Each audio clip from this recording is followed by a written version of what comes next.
Call this meeting to order. Adequate notice of this meeting has been provided by posting on the bulletin board in Village Hall, by mail to the Ridgewood News, the Record, and by submission to all persons entitled, same as provided by law of a schedule, including the date and time of this meeting. Roll call. Councilman Hache. Here. Deputy Mayor Seaton. Here. Councilman Voigt. Here. Councilwoman Walsh. Here. Mayor Knudsen. Here. Please rise to the flag salute. Allegiance to the flag of the United States of America and to the republic for which it stands, one nation, under God, indivisible, with liberty and justice for all. Please join in a moment of silence for our men and women serving our nation and for our first responders.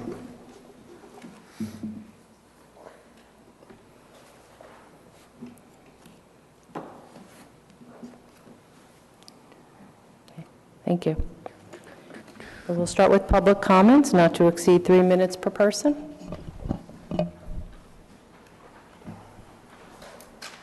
No public comments, okay. All right, we're going to have a motion to suspend the work session and convene a special public meeting. So moved. Second. Councilman Hache. Yes. Deputy Mayor Seaton. Yes. Councilwoman Voigt. Yes. Councilwoman Walsh. Here. Mayor Yes. Knudsen. You threw me. I'm a yes, too. That's good. All right, great. Adequate notice of this meeting has been provided by posting on the bulletin board in Village Hall, by mail to the Ridgewood News, the Record, and by submission to all persons entitled to same as provided by law of a schedule, including the date and time of this meeting. Roll call. Councilman Hache. Here. Deputy Mayor Seaton. Here. Councilman Voigt. Here. Councilwoman Walsh. Here. Mayor Knudsen. Here. The following resolution, number 17142, will be read in full. Whereas the Village of Ridgewood has a need to acquire the professional services of historical architects for the roof restoration and stabilization, as well as New Jersey and National Register nomination for the Zabriskie-Shedler House located on the Shedler property as a non-fair and open contract pursuant to the provisions of NJSA 19:44A-20.4.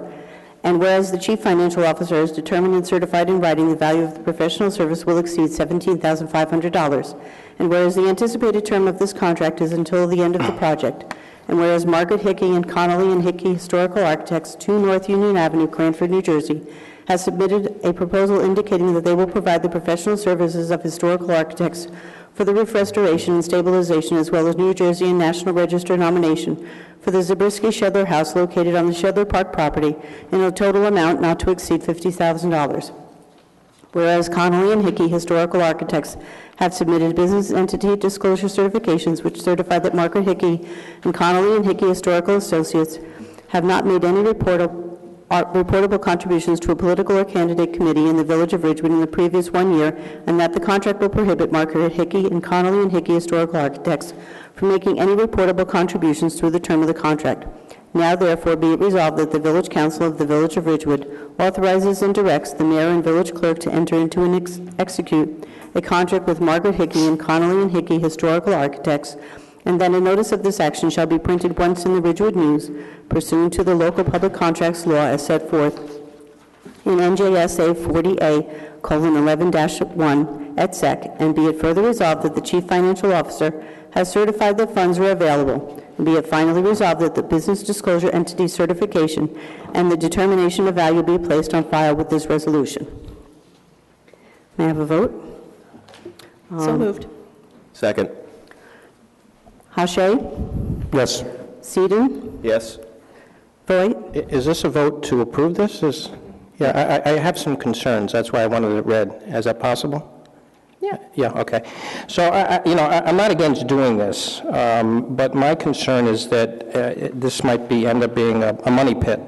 And my concern is that if we're going to do this, then we should know how much it's going to cost in total and how it's going to be self-funded. Because my concern is that if we start spending money on this, it goes on the taxpayer's back. So I was hoping or thinking that we would have some kind of a plan moving forward as to what the use of this is going to be and how it's going to be hopefully self-sustaining. So that's my concern. Okay. All right. All right, I guess, did you want to cast a vote? So, yeah, I'll vote, I'll just no on this. Okay. So. Okay. Again, may I- No with a caveat, no that I'm in favor of this, but no, unless we have something that's more comprehensive, I don't want to vote on this. So well, maybe it's an abstain. So let me just kind of jump in a little here. First, there has been a lot of work already done, preliminary work that's been funded by residents, and there have been remediation assessments and evaluations done, and the understanding has always been it would be a meeting place. It would be used to facilitate boards, committee meetings, and for added space for educational programming. So that's kind of already been in the works, and I don't think that not the stable, not Habernickel House, not any other village-owned property is financially self-sustaining. I don't think that that's an appropriate requirement when you're facilitating added recreational space and facilitating office space. So if that helps at all. Yeah, so I guess I'm just going to abstain from this. Okay, great. Okay, thank you. Welsh, Yes. Knudsen. Yes. Okay, and with that, we'll have a motion to adjourn the special public meeting and reconvene a work session. So moved. Second. Hache, Yes. Seaton, Yes. Voigt, Yes. Welsh, Yes. Knudsen. Yes. Thank you. Okay, and with that, we'll be going to Alec Kislovich, has a presentation by the Financial Advisory Committee to discuss various fees and fines. And yes, just, I think that microphone, Alec, if there's a green, oh, you're on. It sounds like you're, No, it's not on. is there a green light on the bottom of it? On the neck of it, right. Okay. Hello? Yeah, there you go. So welcome. Good evening. Let me just get this. So why don't you just maybe give us a little explanation of what it is that you... Yes, I was going to do that. This is hard to see how to get this going. Anyway, I'll try. So let me start by thanking you for your time and for allowing us to present this work that was done by FIC earlier this year.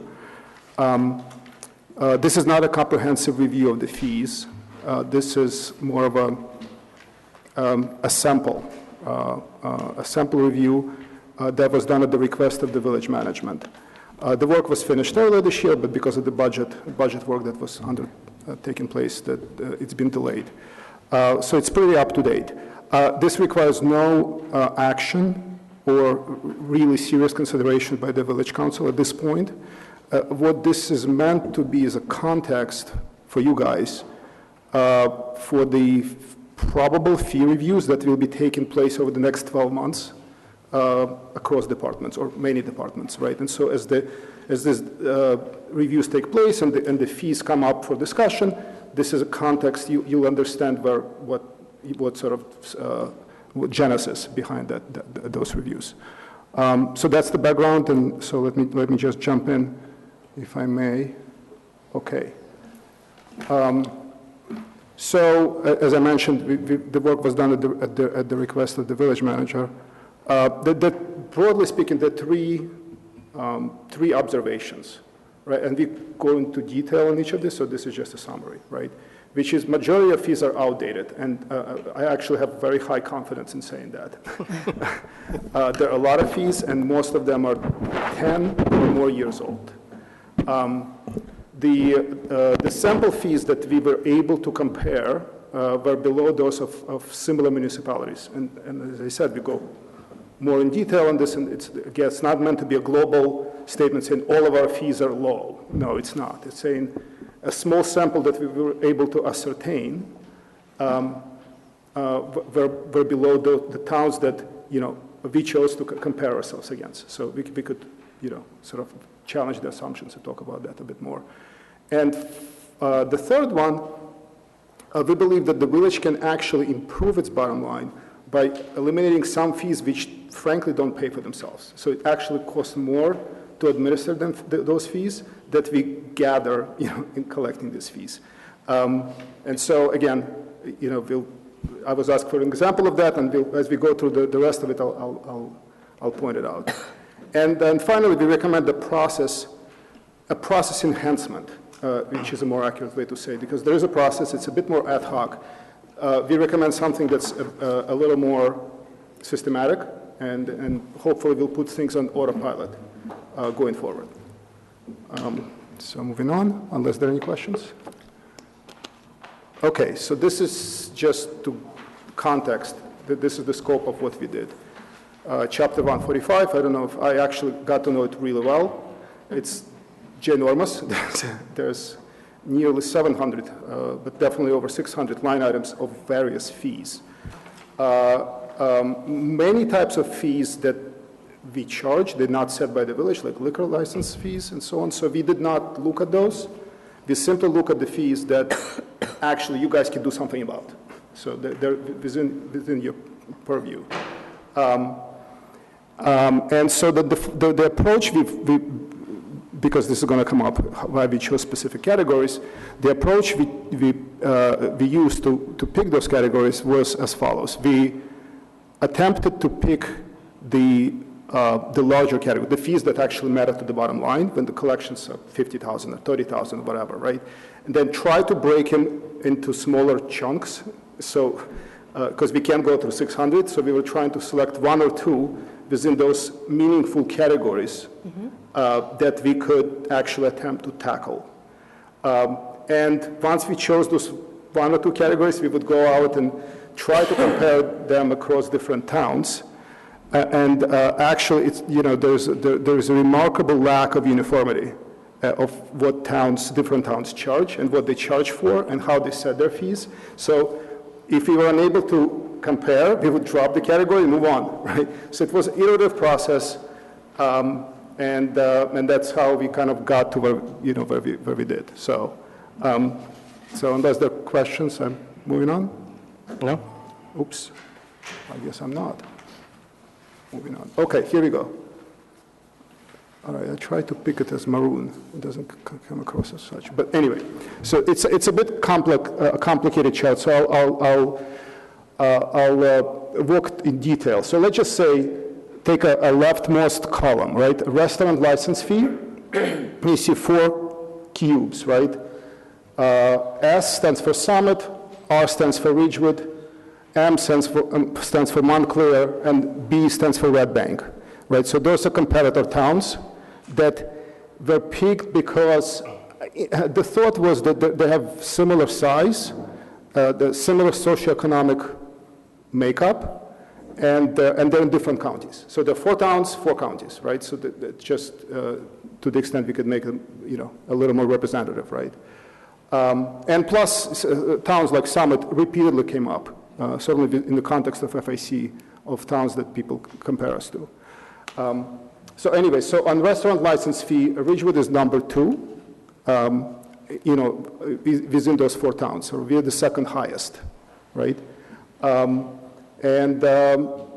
you go to the rest of the categories, right, it's pretty obvious. So Ridgewood is highlighted, and on these things where we were able to ascertain and we were able to compare ourselves, we are below median, right? That's a safe thing to say. So these were not cherry-picked, right? We followed the process, which is outlined on the previous page, and this is the result. Again, I want to emphasize that this is not meant to say all of our fees are low. This is meant to say for a small sample that we were able to test, this is the results, right? And so combined, just go back to my previous point, combined with the fact that the fees are outdated, it strengthens the case that, hey, maybe it's time to review the fees, maybe it's time to bring them, to make sure that they're up to date. Any questions? Actually, yes, I have a quick question. Please. Do we know what the, for instance, like the restaurant license fee? Yes, we do. Okay. But I purposely did not put it here because numbers are, they just throw off people. Yeah.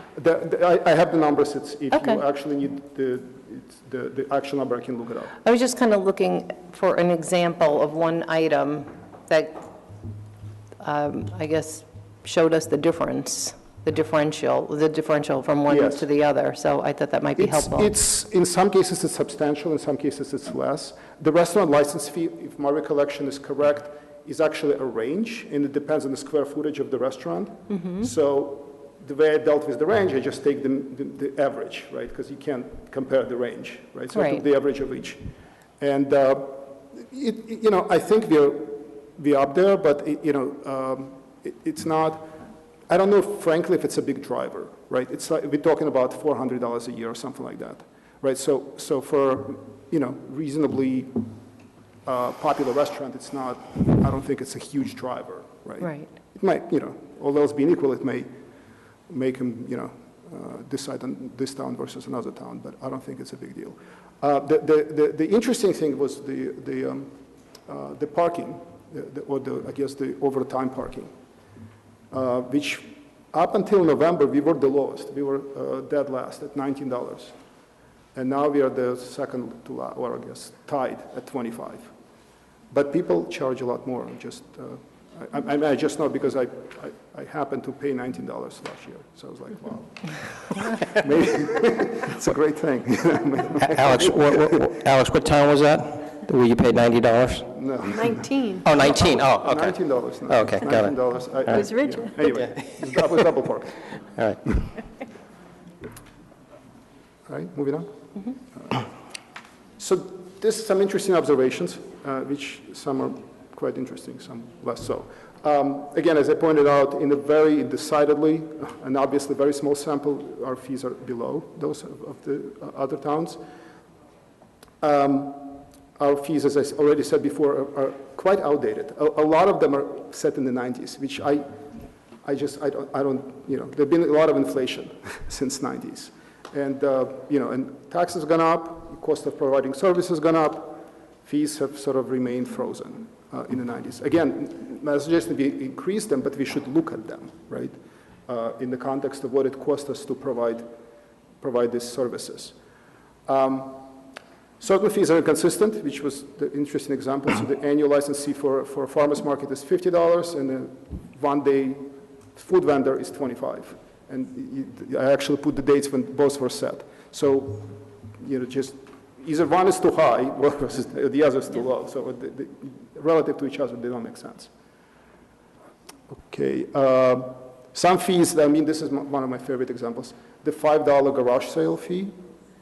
I spoke with Heather briefly. There is a rationale for this, but my simple point is how much does it cost us to administer the fee itself?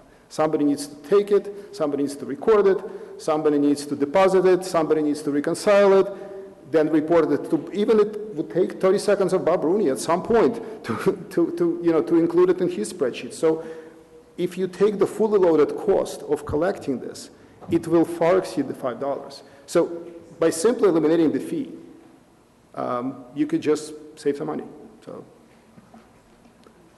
which would be good, I think.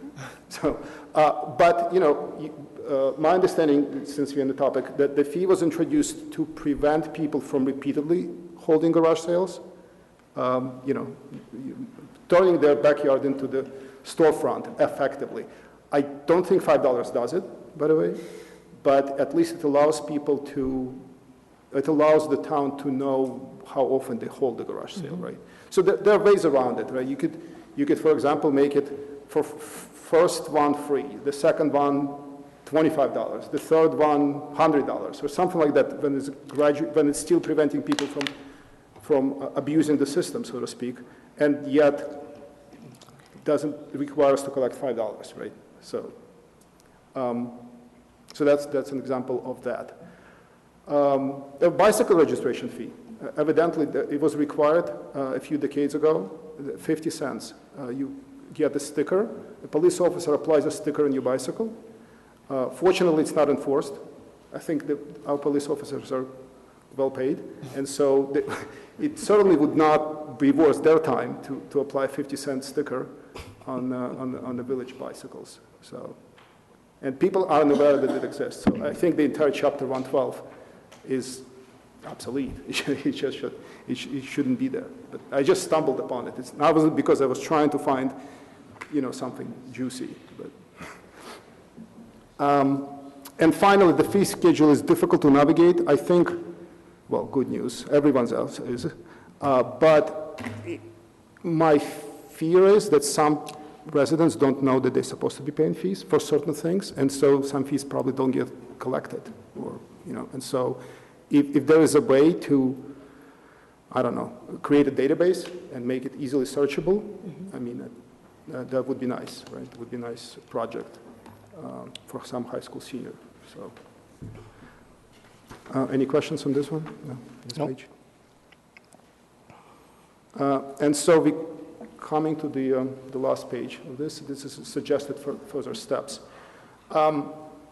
So I would like to sit down with the department heads. I had an opportunity to sit down with Heather and Bob, and so we've gone through this at the high level, but I would like an opportunity to sit down with department heads, and so I think that would be useful. So we suggest a process enhancement for the fees that are set by the village, right? Over the next 12 to 18 months, conduct a department level review of the fees that matter. So again, not asking people to review 600 line items. No, it's probably an 80-20 rule. I guarantee you that of 600 is 20% that actually matter. The rest are just there. So let's focus first on this 20% and have a fairly comprehensive review. And some departments are in very good shape. I think building department is in very good shape. I think water is in very good shape. Those are the two that come to mind. And so it won't be affecting all of the departments. So get through this review, or get going with the review, and suggest the following principles. Cost recovery, right, which is, it's a fairly simple, straightforward thing, which is, look, if the village needs to provide a service, right, you have a choice of charging the recipient for that service, the actual cost. You're not trying to make money, but just the cost recovery. Mm-hmm. If you can't do that, if you cannot recover the cost because it turns out to be too high and then we want to provide that service, then we need to effectively recognize that everyone subsidizes it, right? So it has to be paid for somehow. So, the rest of the village pays for it, right? So those items that goes to the regulatory, right? Regulatory principle states that, hey, you need to collect certain fees because we want to regulate the activities. We want to tax things we want to regulate, right? We may not be able to tax them high enough, but we still want to do it because we regulate them.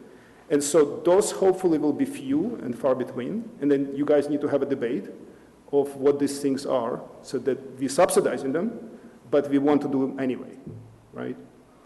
And finally, the market approach for certain activities, and so restaurant license fee is a perfect example of those. For certain activities, when we compete with neighboring towns, we need to be at least aware where they set their restaurant license fee.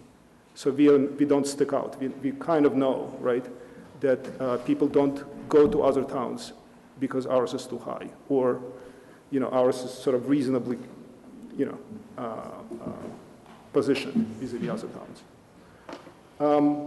So then the next step so hopefully this comprehensive review of the things that matter is done, and then I would focus on eliminating fees that are gratuitous or inconsequential.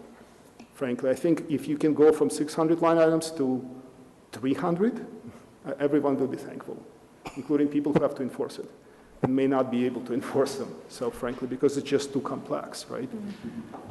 And so there are for sure categories that, look, you need to know that people use these services, but you can't collect money because it costs too much. We could either potentially automate this, they can pay credit card or some other way, right? When the payments itself, the payment processing is cheap. Or we just eliminate the fees, right? And then, it's going to improve the bottom line, I think, by virtue of eliminating the cost, right? And then final point is the fees should be, I guess, we shouldn't get in the position when fees are not reviewed for 20 years. I mean, that's silly, right? So there should be some sort of a process whereby either they're tied to some sort of a inflation indexed or the median, tax, property tax, or, a time period. Every 5 years, department head comes and certifies if the fees have been reviewed and, we think they're up to date or something. And you guys can pepper them with questions. So that's a wrap. Questions, anyone? Well, I'd just like to say thank you, Alex. It's actually very interesting and useful. I think this was a good start.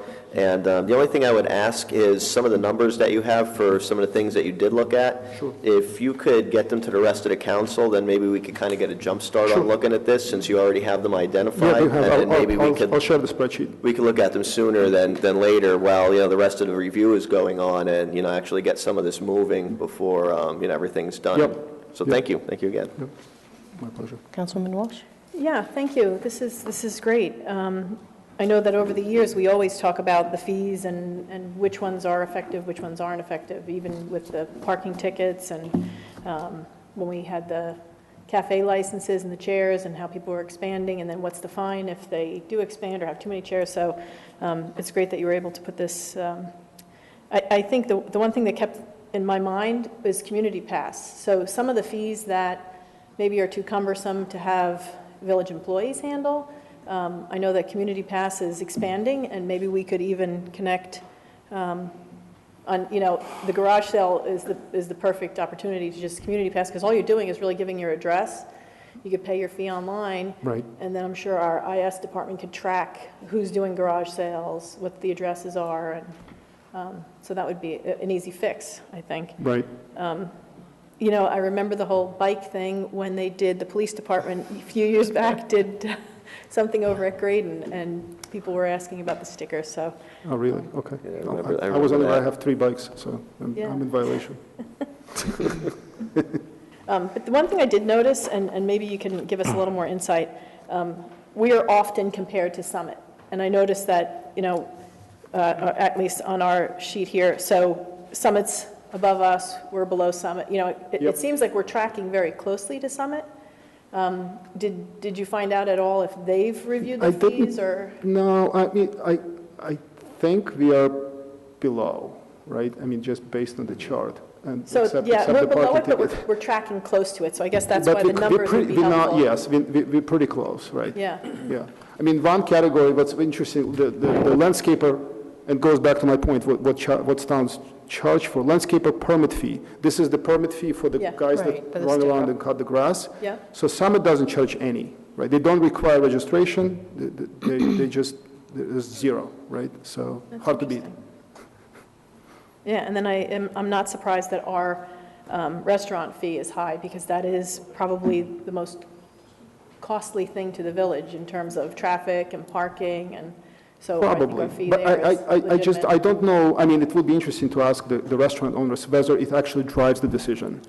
Yeah. So I'm not sure, because, it's, I mean, for me, the $50, the farmer market fee, I mean, that's just silly. I mean, those guys, it's an annual, they go from Memorial Day all the way to Thanksgiving almost, right? And But they again, make- if they that's make a multiple one-day thousands, fee. tens of thousands of dollars. And so, Yeah. I mean, that $50 doesn't make a dent. And if you want to tax it or some sense, maybe, increase it, make it a little more. Yeah, I think that's probably the health department that needs so Right. that's probably the connection there with the It could- with it the could food be. vendors. Yes. So, Yes, I think it's the same. Yeah, thank you, this was great. Okay, Councilman Hochschild? No questions.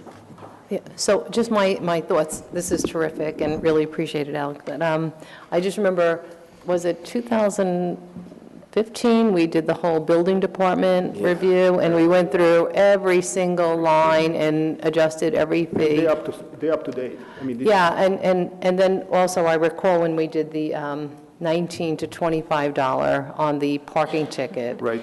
And I just remember how, for me, it was like cringeworthy because when people park, believe it, you don't know how many complaints we get about parking tickets. And so somebody goes downtown, they park over 20 seconds, and they come out and they were just shopping downtown or having dinner or whatever, and all of a sudden, added to their bill is $25 parking ticket. So, I always think that I'm very sensitive to the perception that this is a kind of just an added tax somewhere along the line. And Yes, invariably, right? Right, Because invariably, right. That is, right? Yeah. But I think it's more of to me, the question is, it's like, if you want to tax, do you want to tax everyone, or do you want to tax the receiving user, right. Yes, Right. a specific person. Right. I mean, for what it's worth, I paid $19. I wasn't happy, but, it was okay. Well, then when it was $25, you really would have been even less happy. I think it's fine. I don't think it's draconian, in my Right. opinion. No, I think it's Certainly not related to other, and this is a question you should ask next time you have a review, a building department or health department. You should ask, what a summit charge for it? Do you know? Have you looked at neighboring towns? I mean, and how did you come up with this number? What did you consider, right? What was your cost? right. I mean, so this is more for you guys to, the context, so you can ask the right questions. Right. Yeah, appreciate it. Okay.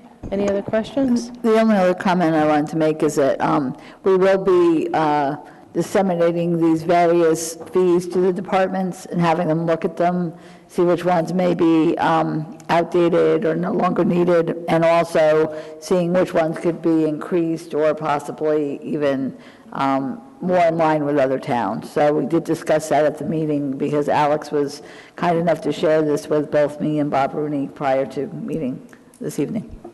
Okay, great. All right, thanks so much. We really appreciate it. Thank you. Thank you, Thank Alex. you for your time. Thanks. Thank you. And if you just want to pass that keyboard and mouse back, that would be really terrific. So as he's doing that, our first discussion item will be the discussion of the proposed parking garage on Hudson Street. Thank you. So,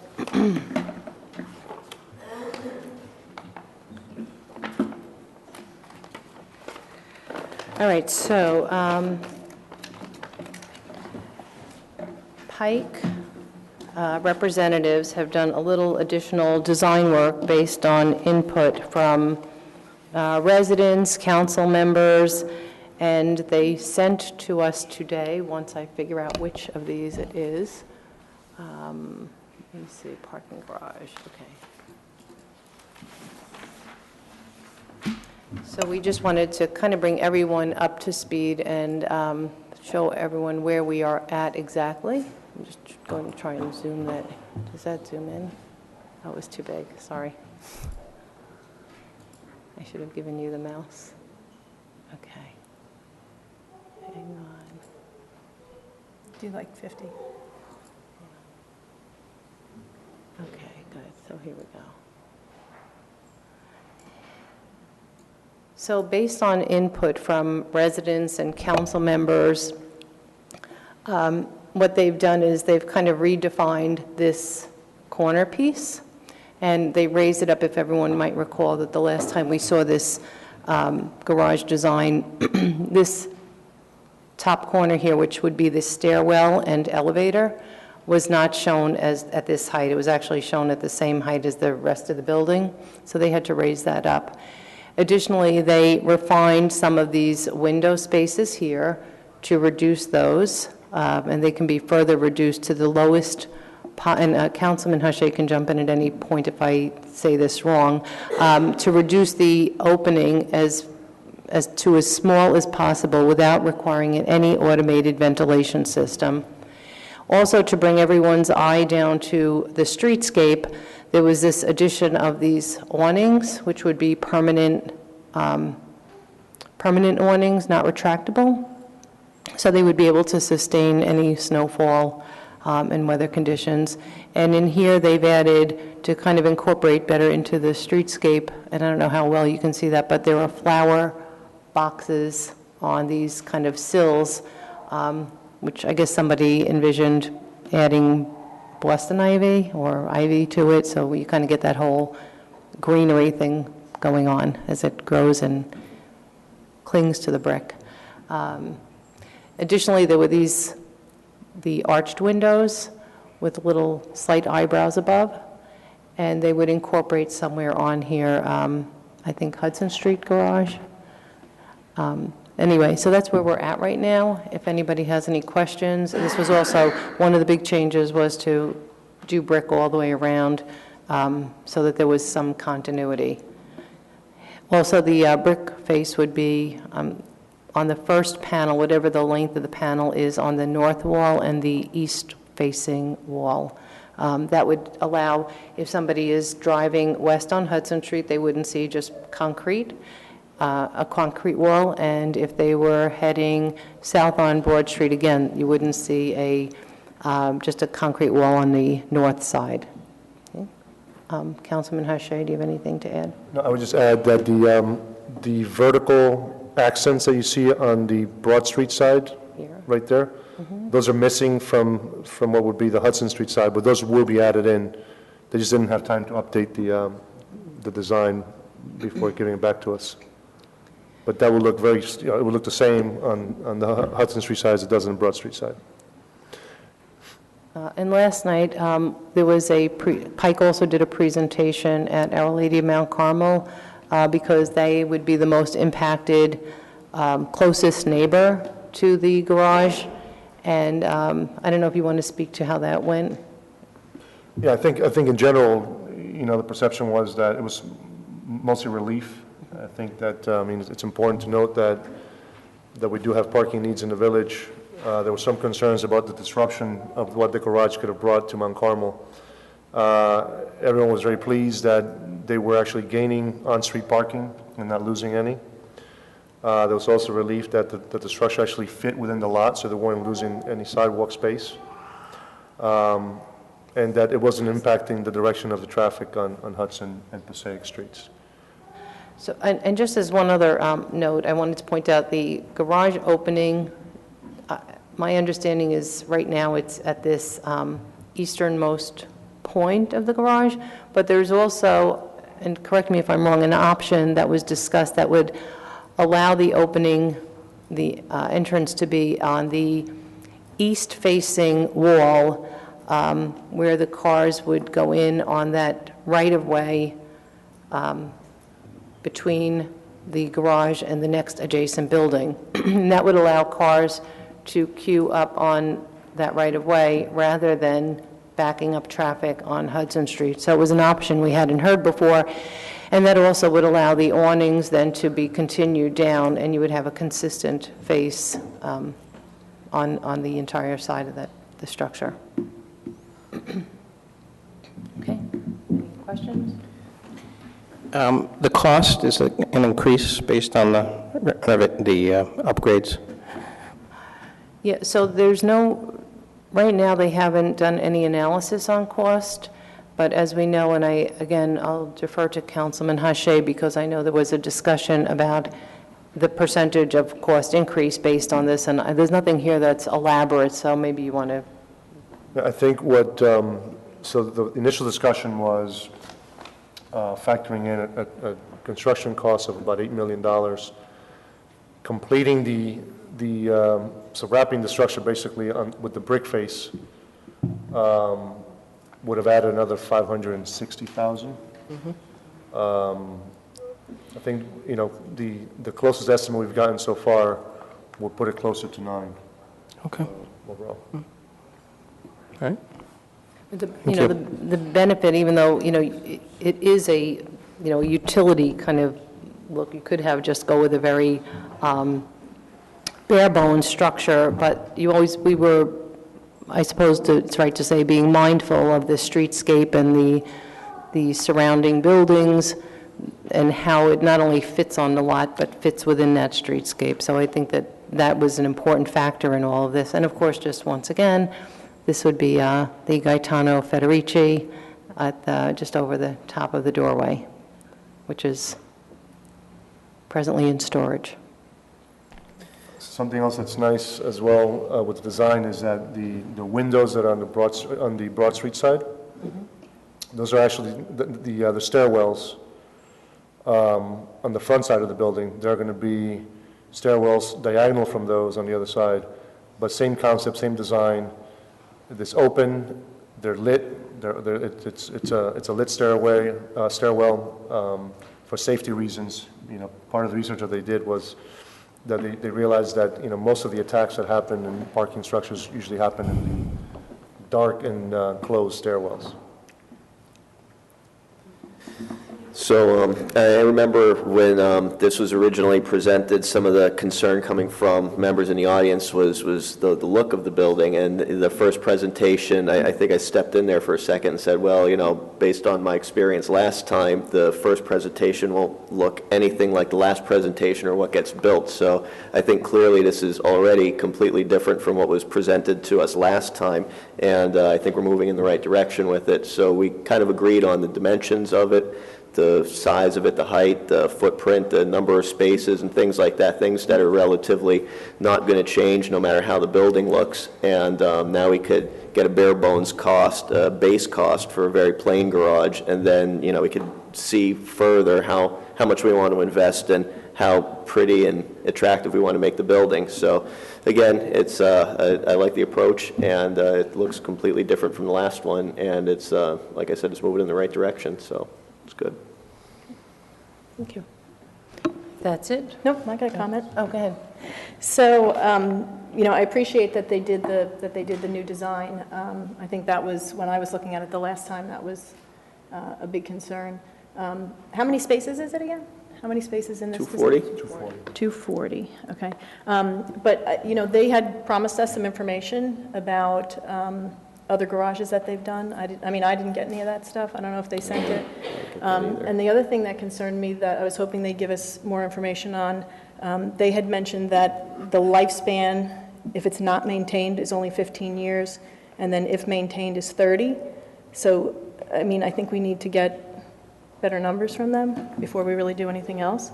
And I guess to your point, Bernie, the costs associated with maintaining it is also should probably be added in, so we understand. They said that they could be the manager of the garage, and those are the things that stuck in my head, because he said it had to be, you know, hosed down every year and those things. So I was hoping that they would have gotten that information to us. Okay. So we can email them and ask them for all the information, and if anybody... We'll do that. So if anybody has anything else they want from Pike, thus far, just so everyone understands, this whole process has cost us zero. Correct. And so they're going through all of this, taking all of these modifications, any design ideas, they're taking them and just implementing those, and their end is at the build end. So it's, so just, you know, so everyone understands that. But we'll get that information. And that maintenance, those maintenance costs are whatever goes there, there's going to be maintenance, so that's very real. But I think the concern I had was, you know, not maintained 15 years, maintained 30. So what happens in 30 years? Yeah. I mean, look, I mean, I think that's because of the prefab construction. Right. That's what he kept linking it to, the prefab construction. So. Yeah, and the previous design that we had since 2015 through 2016, all of those designs were done in precast as well. So they all incurred the same type of maintenance costs. And I think that we may have delved into that slightly, but we did know that there was a significant maintenance and there was a life expectancy to the structure. So Heather, I guess the question is, would the village have to set up a sinking fund? What would we have to do? You know, I defer to Bob Rooney, but we can certainly discuss that and bring that back to the council. Okay? Okay, good questions. Okay. Okay, moving on. So the next is a proposed new additional parking at the train station. Based on the council's request, Chris Revisauer, our engineer, has redesigned the train station with wider parking spaces. It now, instead of 41 spaces, it's 35 spaces increased. This will be for compact cars, but there'll be ample room to open the car doors. They've used 9 by 16-foot stalls. The usual village parking space is 9 by 20, 90-degree parking stalls. As the train station will be easier to plow when it snows. It calls for new trees to offset those that might be removed. Center Island has been designed with a sidewalk and trees, and similar to what's been designed at Village Hall. Aisle width has been reduced to 22 feet from 24 feet. Most of these cars are commuters and therefore sit there all day, so that width really won't be an issue. We may require amending the village code's parking and design standards. In addition, preliminary estimates suggest a cost of about $145,000. And if it's approved, then the engineer will go out for bid documents and for the work to be done. So we're here tonight to discuss this new design.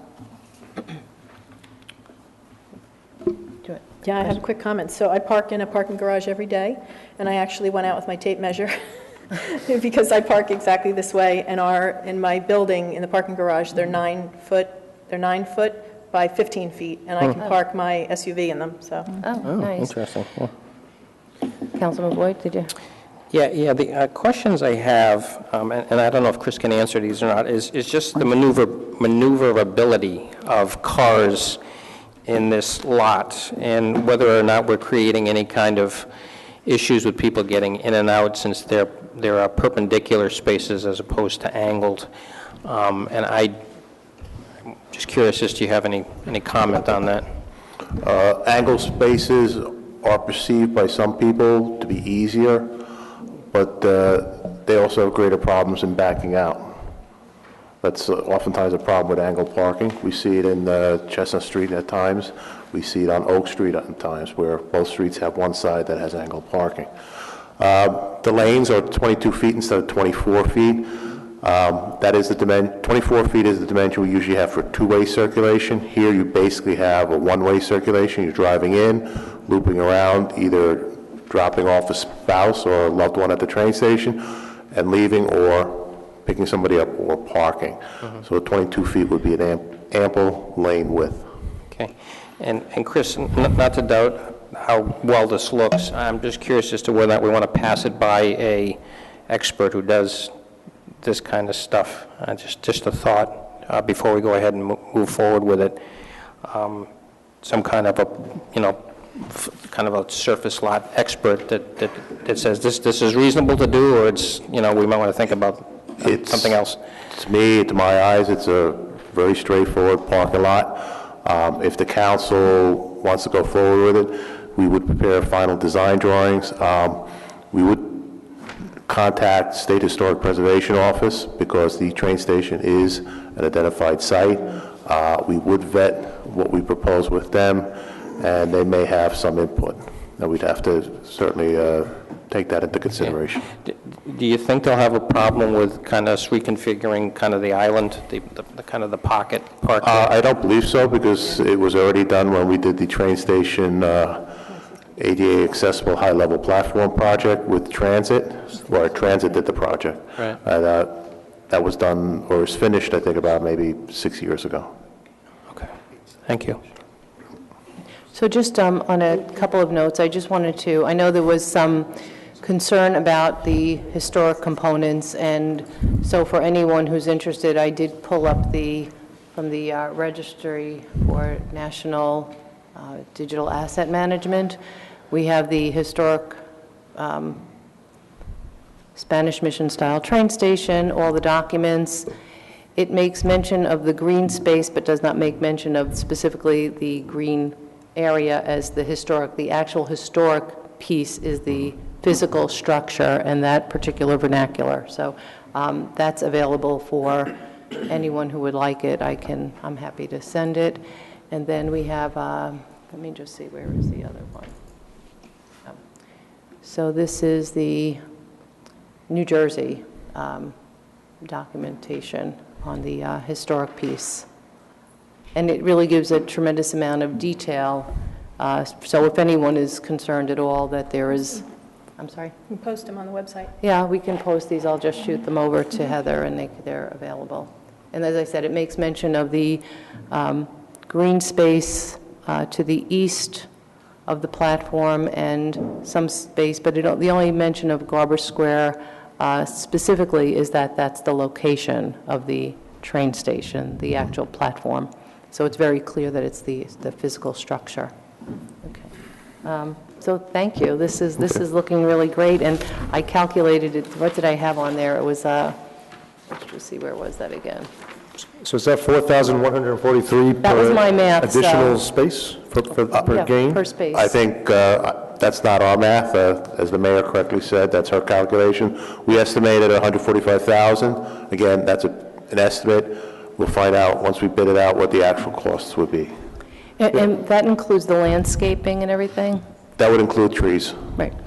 So just as an aside, at Thursday night's Historic Preservation Commission meeting, some residents came specific to Graydon. I believe it was a Graydon discussion.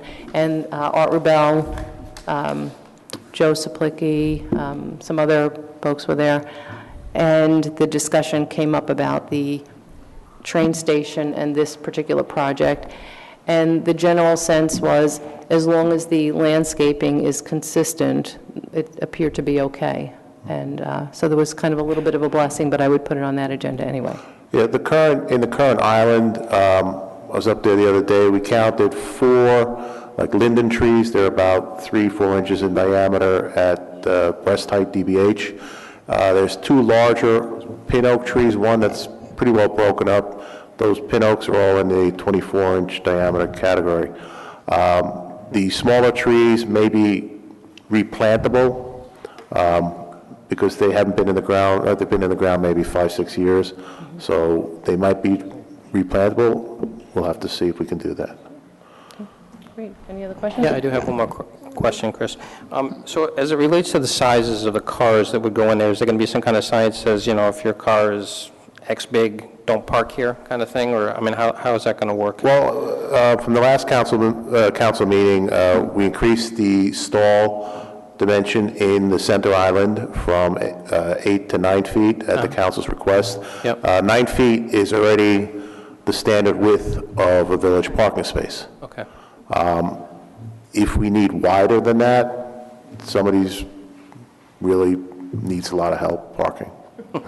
So what you're saying is with the island, large cars will be able to park there, and then on the periphery? In width, it'll be the Jeff, same as any...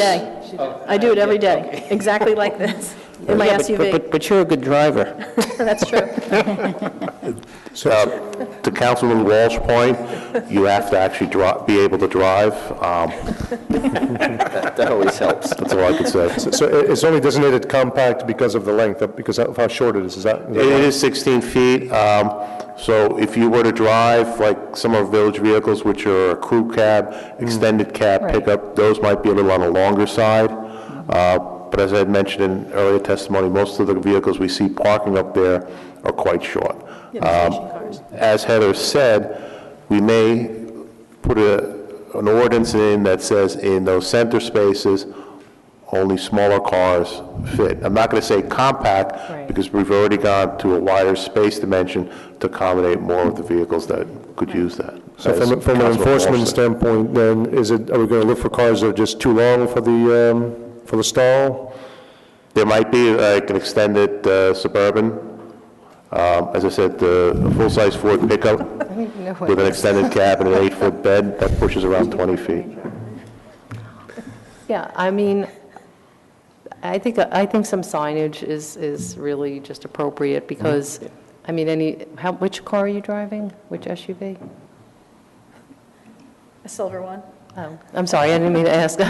Okay, so whatever the SUV is, I mean, I have a bad I mean, I've been in parking garages and parking lots and everything where they have shorter stalls for compact cars, and there's just a very simple sign that says compact cars only. Yeah. And that's it, and you kind of know if you're giant. But if you notice, if you go to any active parking lot or structure, like airports or anywhere else, those are the spots that are usually empty. So, you know, that's what when we're talking about before, about the 8-foot width, I thought that would be too limiting. Going to 9, I think, opens it up a little bit, because, you know, it makes no sense to add 35 spaces if we're only going to use, let's say, 27, versus adding 27 spots that can accommodate a normal-sized car. So I like the fact that we have the 9-foot width. It's good. Okay, great, thank you. Thank you. Thank you. So everyone's in favor of moving forward with this? Absolutely. Okay, Okay. good. Okay, so we're now under budget. So the first item under this is a resolution for estimated tax bills. This way, they can be mailed no later than June 30th, and the third quarterly tax payment will not have to be extended because the county takes a while to certify our tax rate, and this way we can send out estimated bills. So the total estimated levy is $145,608,114.77, so an estimated tax rate of 2.516 per $100 of assessed value. So this way, as I said, we can get our estimated bills out on time, and then it'll be due at the normal time, and then it'll be adjusted once the actual tax bill comes in. Okay, any questions or comments on this? Okay. The next one is hardware for e-ticketing software. We have a price quote of $5,356.16 for awarding to CDWG under state contract the purchase of additional hardware, including 4 thermal printers, 2 of which will be put into patrol vehicles. 1 will be installed in headquarters for use during investigations and arrests, 1 as a spare backup unit, and then 2 printer stands and mounts, power adapters, charging stations. And then finally, we need 2 barcode scanners with 4 9-pin USB connectors. This is all in the capital account, which is already adopted. Questions or comments? Yeah, just a quick question. So the e-ticketing, how much, in terms of what's that going to save us, as we were just talking about fees and things like that? Is there an estimate as to what that's going to save us? We don't have it yet because it's just up and running within recent months. I can tell you already that it is saving time because we had it, in the past, we used to have to input all the tickets. We no longer have to do that. Yeah. So we should be able to get that probably within 6 to 8 months, do you think? Probably. So probably in the fall, we can get you some idea. Good. Okay. Thanks. So our next item is the crossing guard services. As you know, last year around this time, we decided to outsource our crossing guard services. The sole bidder was All City Management Services. They have completed 1 year successfully. They're interested in renewing it for 1 year. That was in the actual proposal, and they have written intent to do so. The cost for this coming year would be $329,630.49. That's an increase of about $29,500. The hourly rate is actually the same. The increase is due to additional posts being added, where they found that they needed additional crossing guards. I do want to mention that overall during the school year, less than 10 posts have had to be replaced with police officers or PEOs, which is outstanding. I mean, that's incredible. And this allows the police officers or PEOs to do enforcement within the school areas or do other work on patrol.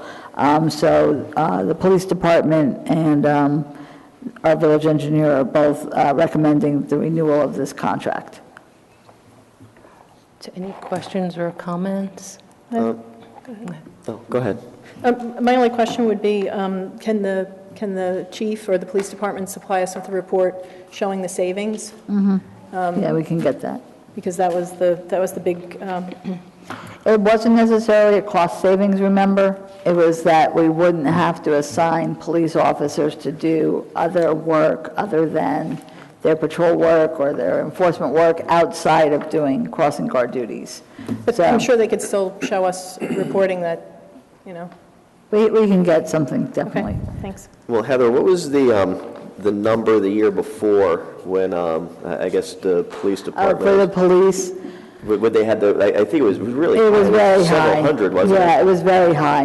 Yeah, so And that- because, again, it would be if people called out sick or the weather wasn't good and they called out. So luckily with all city management services, what they do is they have substitute backups. lists.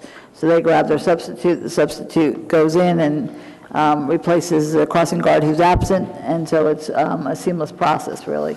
For us to only have to do it less than 10 times is incredible. It's really wonderful. Yeah, that's what really stood out, because like I said, I don't remember the exact number offhand. I can get but that it was, as It well. was several, I think it was definitely more than 100, it was several hundred. It was a lot. Posts that had to be filled throughout the year, so that's good.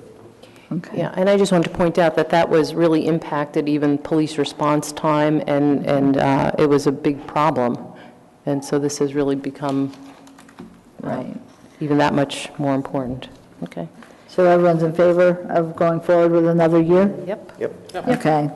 The next one is funding for additional name to World War I Memorial. Chris Stout has found a matching grant for restoration of World War I monuments. It's a 50-50 match. And as you know, we're adding a name to our World War I memorial, who we just found was a Ridgewood resident. And Chris is here? Yes? No? No. Okay. I know. Okay, so I just wanted to mention that what this requires is a letter from the mayor stating that the village has agreed to add the name, that we be committed to funding it, half of it, and that the village will have upkeep and maintenance of the memorial. This is a nationwide competition, so we may or may not get the funding, but I think it's probably very worthwhile for us to pursue it, because we're going to be doing this anyway, and it could save us some money.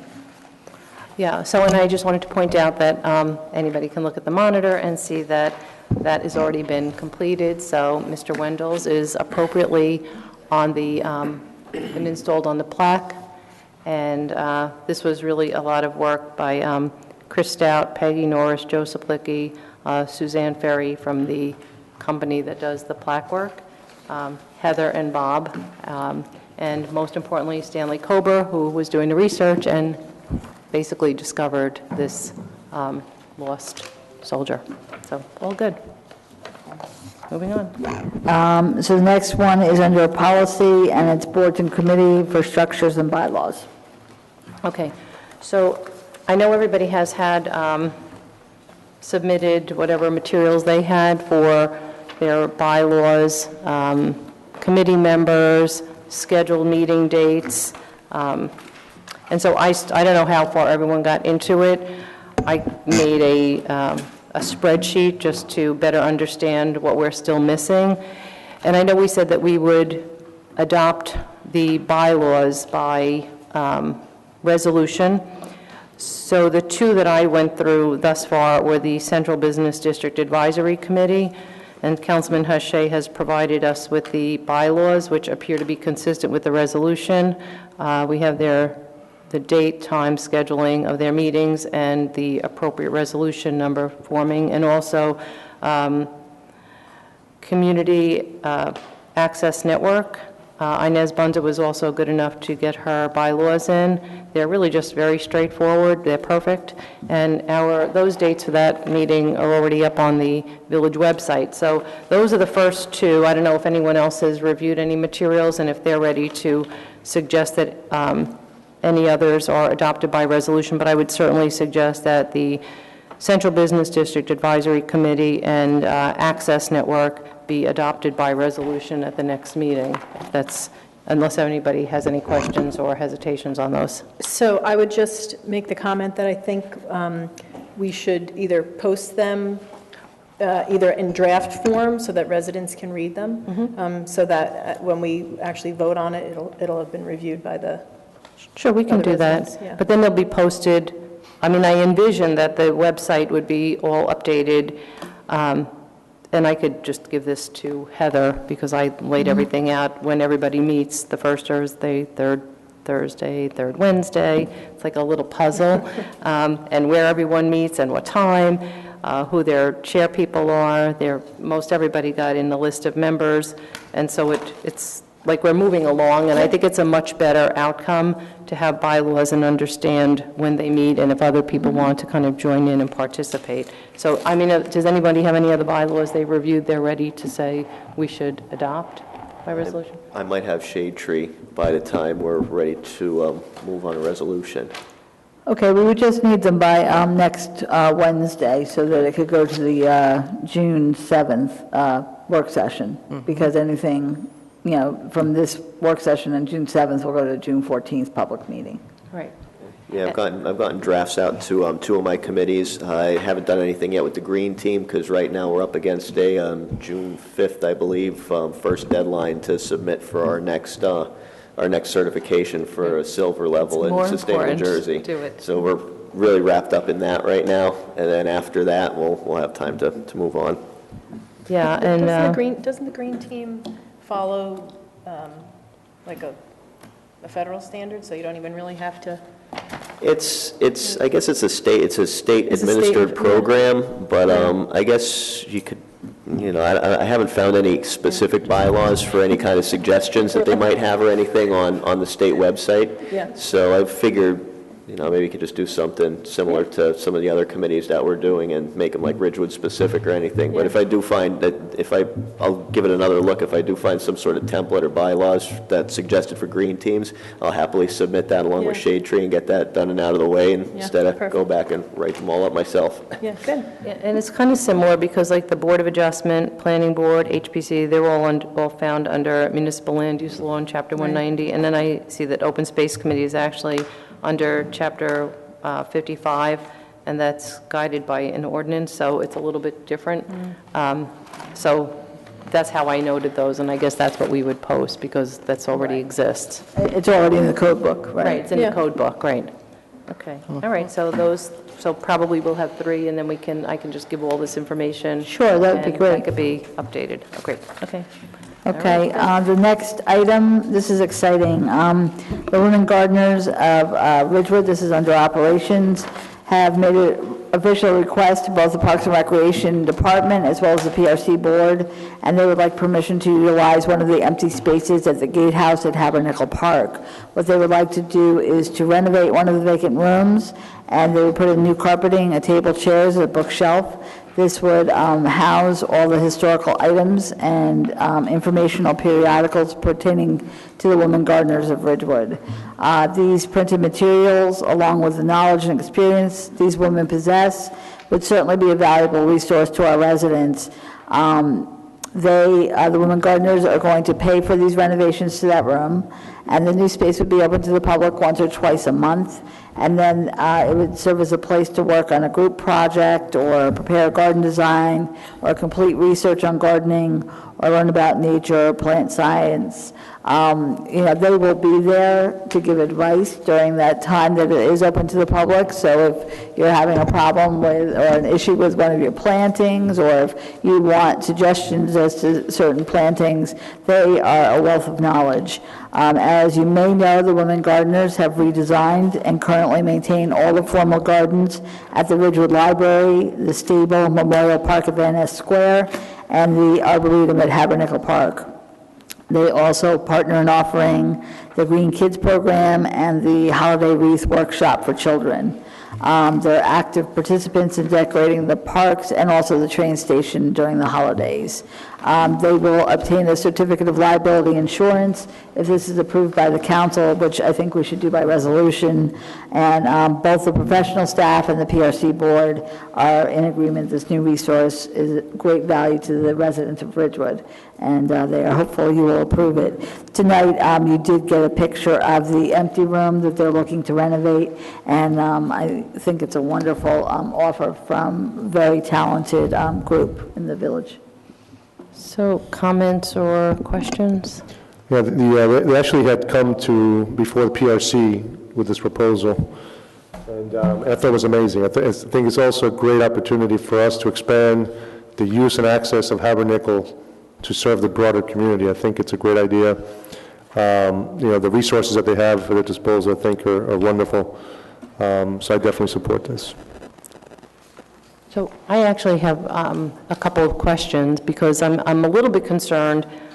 We have a lot going on there right now, between sports activities, health barn.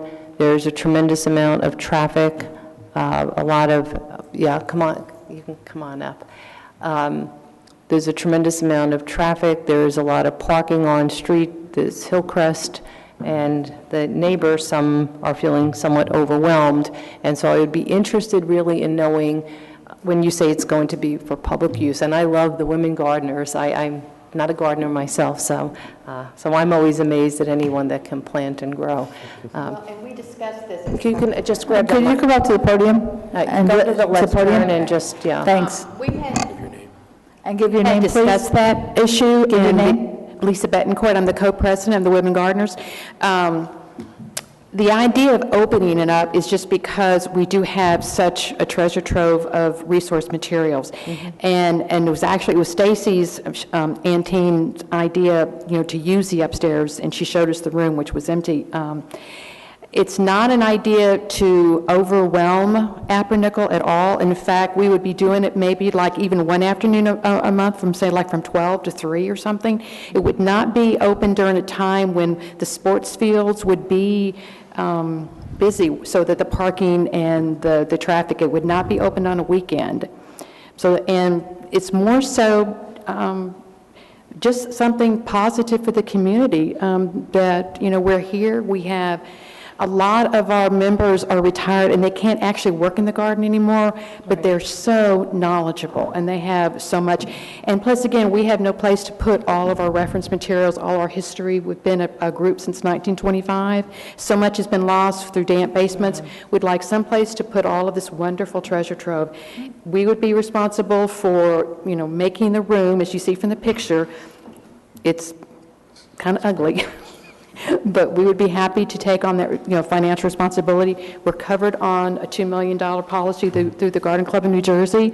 I think it's just a win-win situation for all of us. Yeah. So another question, when you say open to the public, do you have an idea like how many members of the public would typically? Honestly, I would say maybe 1 or 2, if that. I really...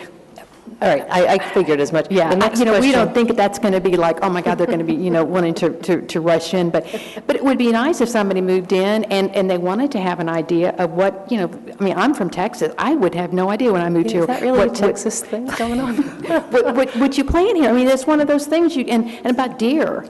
And about rabbits, and about, so you don't plant a garden that all of a sudden is destroyed by the winter and, Mother Nature, that kind of a thing. So one other question, because you noted that many of your members are elderly, and that's a pretty steep staircase going up to the second floor. Do you have any concerns about that? No. In fact, we had our September meeting there at the Health Barn, and we went upstairs and looked at it. Our members who... when I say that work in the garden, it's just the kneeling and getting up and down is a big problem. Doing up a flight of stairs and down a flight of stairs is not the issue. It's more the kneeling and the back. It's an aging process, unfortunately. Okay. Any other questions, anyone? I'd just like to comment, I think this is a great idea. I do gardening, so I may be the 1 or 2 people who come and visit once you guys are open, so... Very good. Just look out for me, but this looks like it's a really good idea. Thank you. No, thank you. Any other questions? No. Okay, thank you.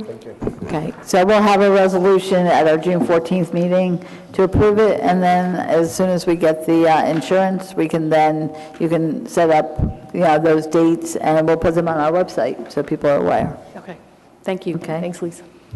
The next is proposed stop signs. Currently, there are yield signs at the intersection of Upper Boulevard and Glenwood Road, and the village engineer has looked at it, and he believes that it's fairly ambiguous and probably not a good site location for a yield sign. There should be a stop sign. So he is recommending the installation of stop signs to replace the yield signs. And again, this is what we're doing throughout the village, where we find that, you know, the yield signs is causing ambiguity among drivers, or, you know, just not being clear as to who's going to stop. So as long as you're in favor, we'll do this at the June 14th meeting. Great. Questions or comments? The next one is the Ridgewood Wildscape and Associates partners are going to come in again. We appreciate that they do this many times a year. They're going to be cleaning up the Kings Pond Bank area on Sunday, June 11th, between 1 and 3 p.m. This is the 11th year that Ridgewood Wildscape has done this. They've asked for the village's assistance, which we give in the form of providing chest waders for the adults, providing gloves and other personal protective equipment for handling the debris. We give them some rakes and hand tools, and also the pickup and disposal of the debris. This cleanup is in anticipation of the upcoming invasive plant treatment program, which is going to occur later this summer. Okay, any questions or comments?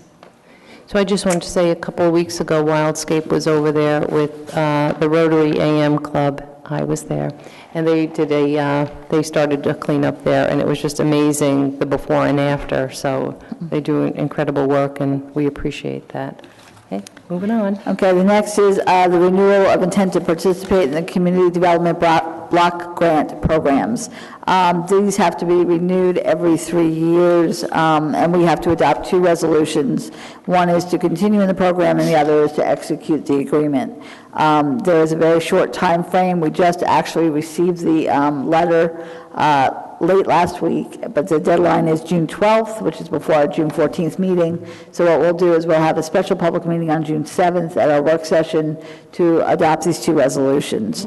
As you know, we use community development block grants for various projects throughout the village, and we've certainly benefited by participating in the program. Okay, great. Questions or comments? Okay, moving on. Okay, the next is NJDOT has recommended an additional bus stop on Highway 17 going northbound between Racetrack Road and Franklin Turnpike in the mid-block area.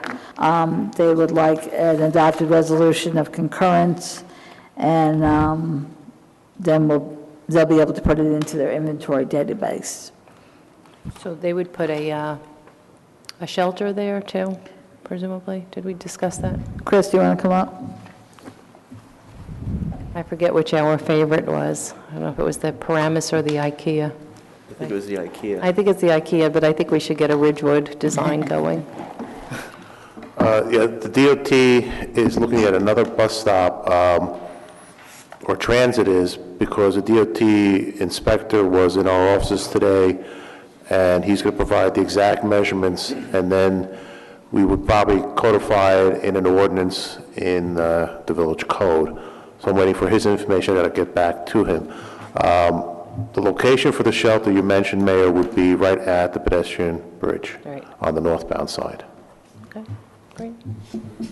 Any questions, comments? Nope, okay. Okay. With that, we're moving on to, thank you, Chris. Thanks, Chris. Thank you. All right, moving on to the manager's report. Okay. First, I want to thank Joan Groom and the Chamber of Commerce, the many village staff members, and Rich from Little Ivy, who put on Touch a Truck.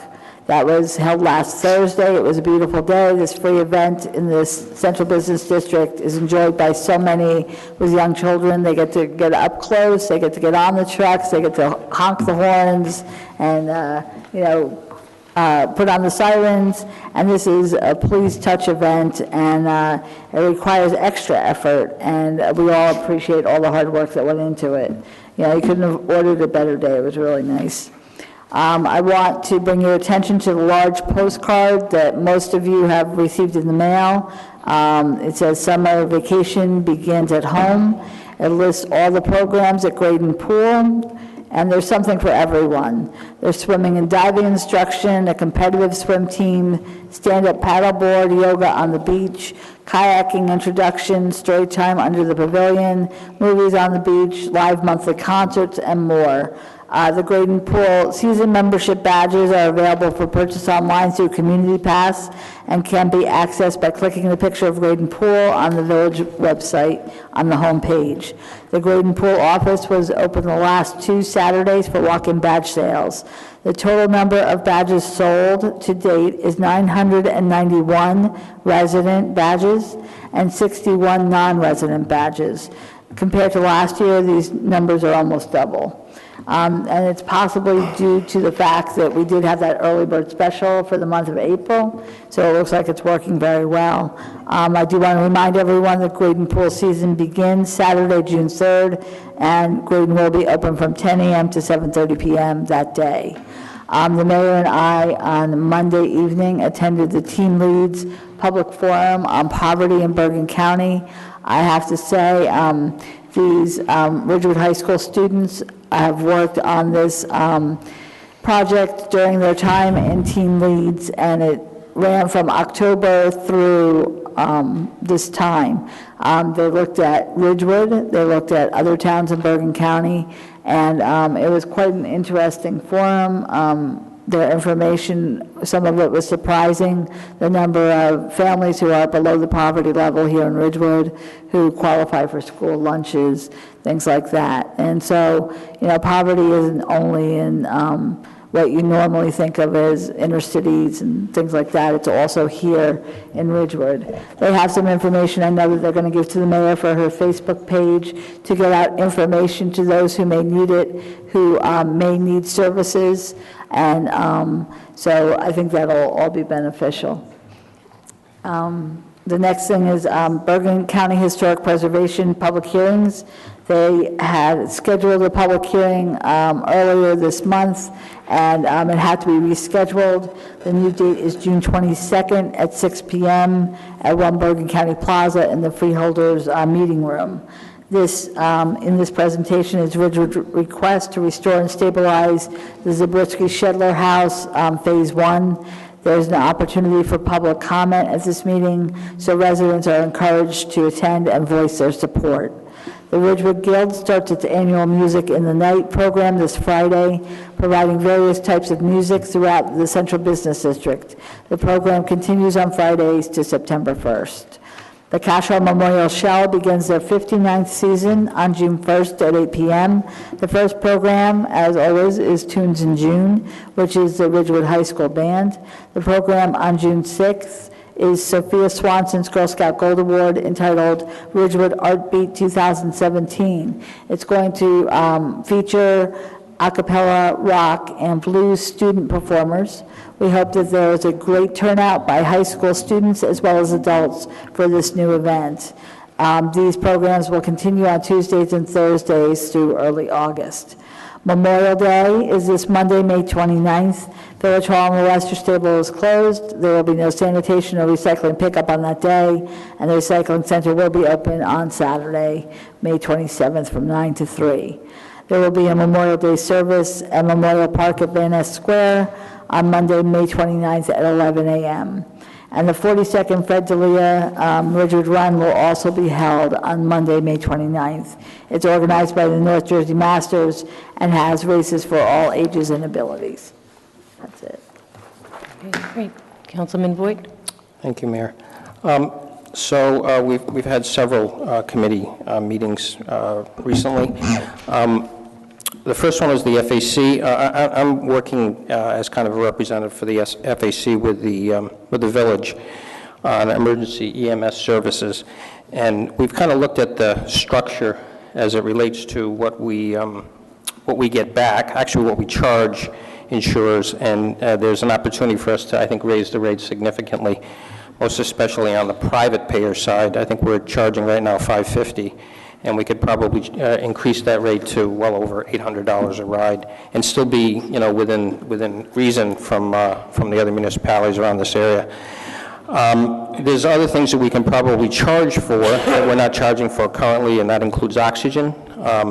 And these particular items, line items, will potentially increase our revenues from EMS probably by tens of thousands of dollars a year.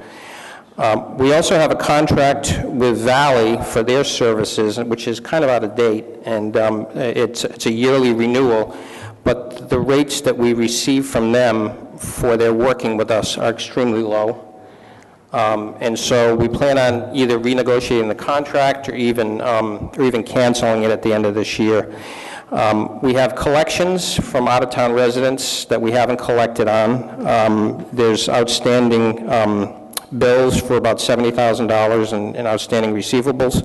Some of those are village, some of those are outside of the village, but the intention is to go after those people outside of the village to gain that additional monies through a collection agency. So there is, I think, some significant opportunity for us on the EMS side to really increase our revenues. On the planning board, we met last Tuesday, and we talked about KS Broad, which is on the corner of Broad and Franklin. And the discussion really centered around the need for traffic intersection upgrades based on this development and the enclave development. And the addition of these developments has created a need where none existed before for upgrading several traffic lights along the Franklin Ave corridor. We as a village, I think, shouldn't be responsible for paying for that need created by these developments and upgrading various intersections. This particular concept is spelled out in Section C of Ordinance 190.55, which is off-site improvements. We're going to be asking the developers to pay for the need they've created, which I think we believe is fair.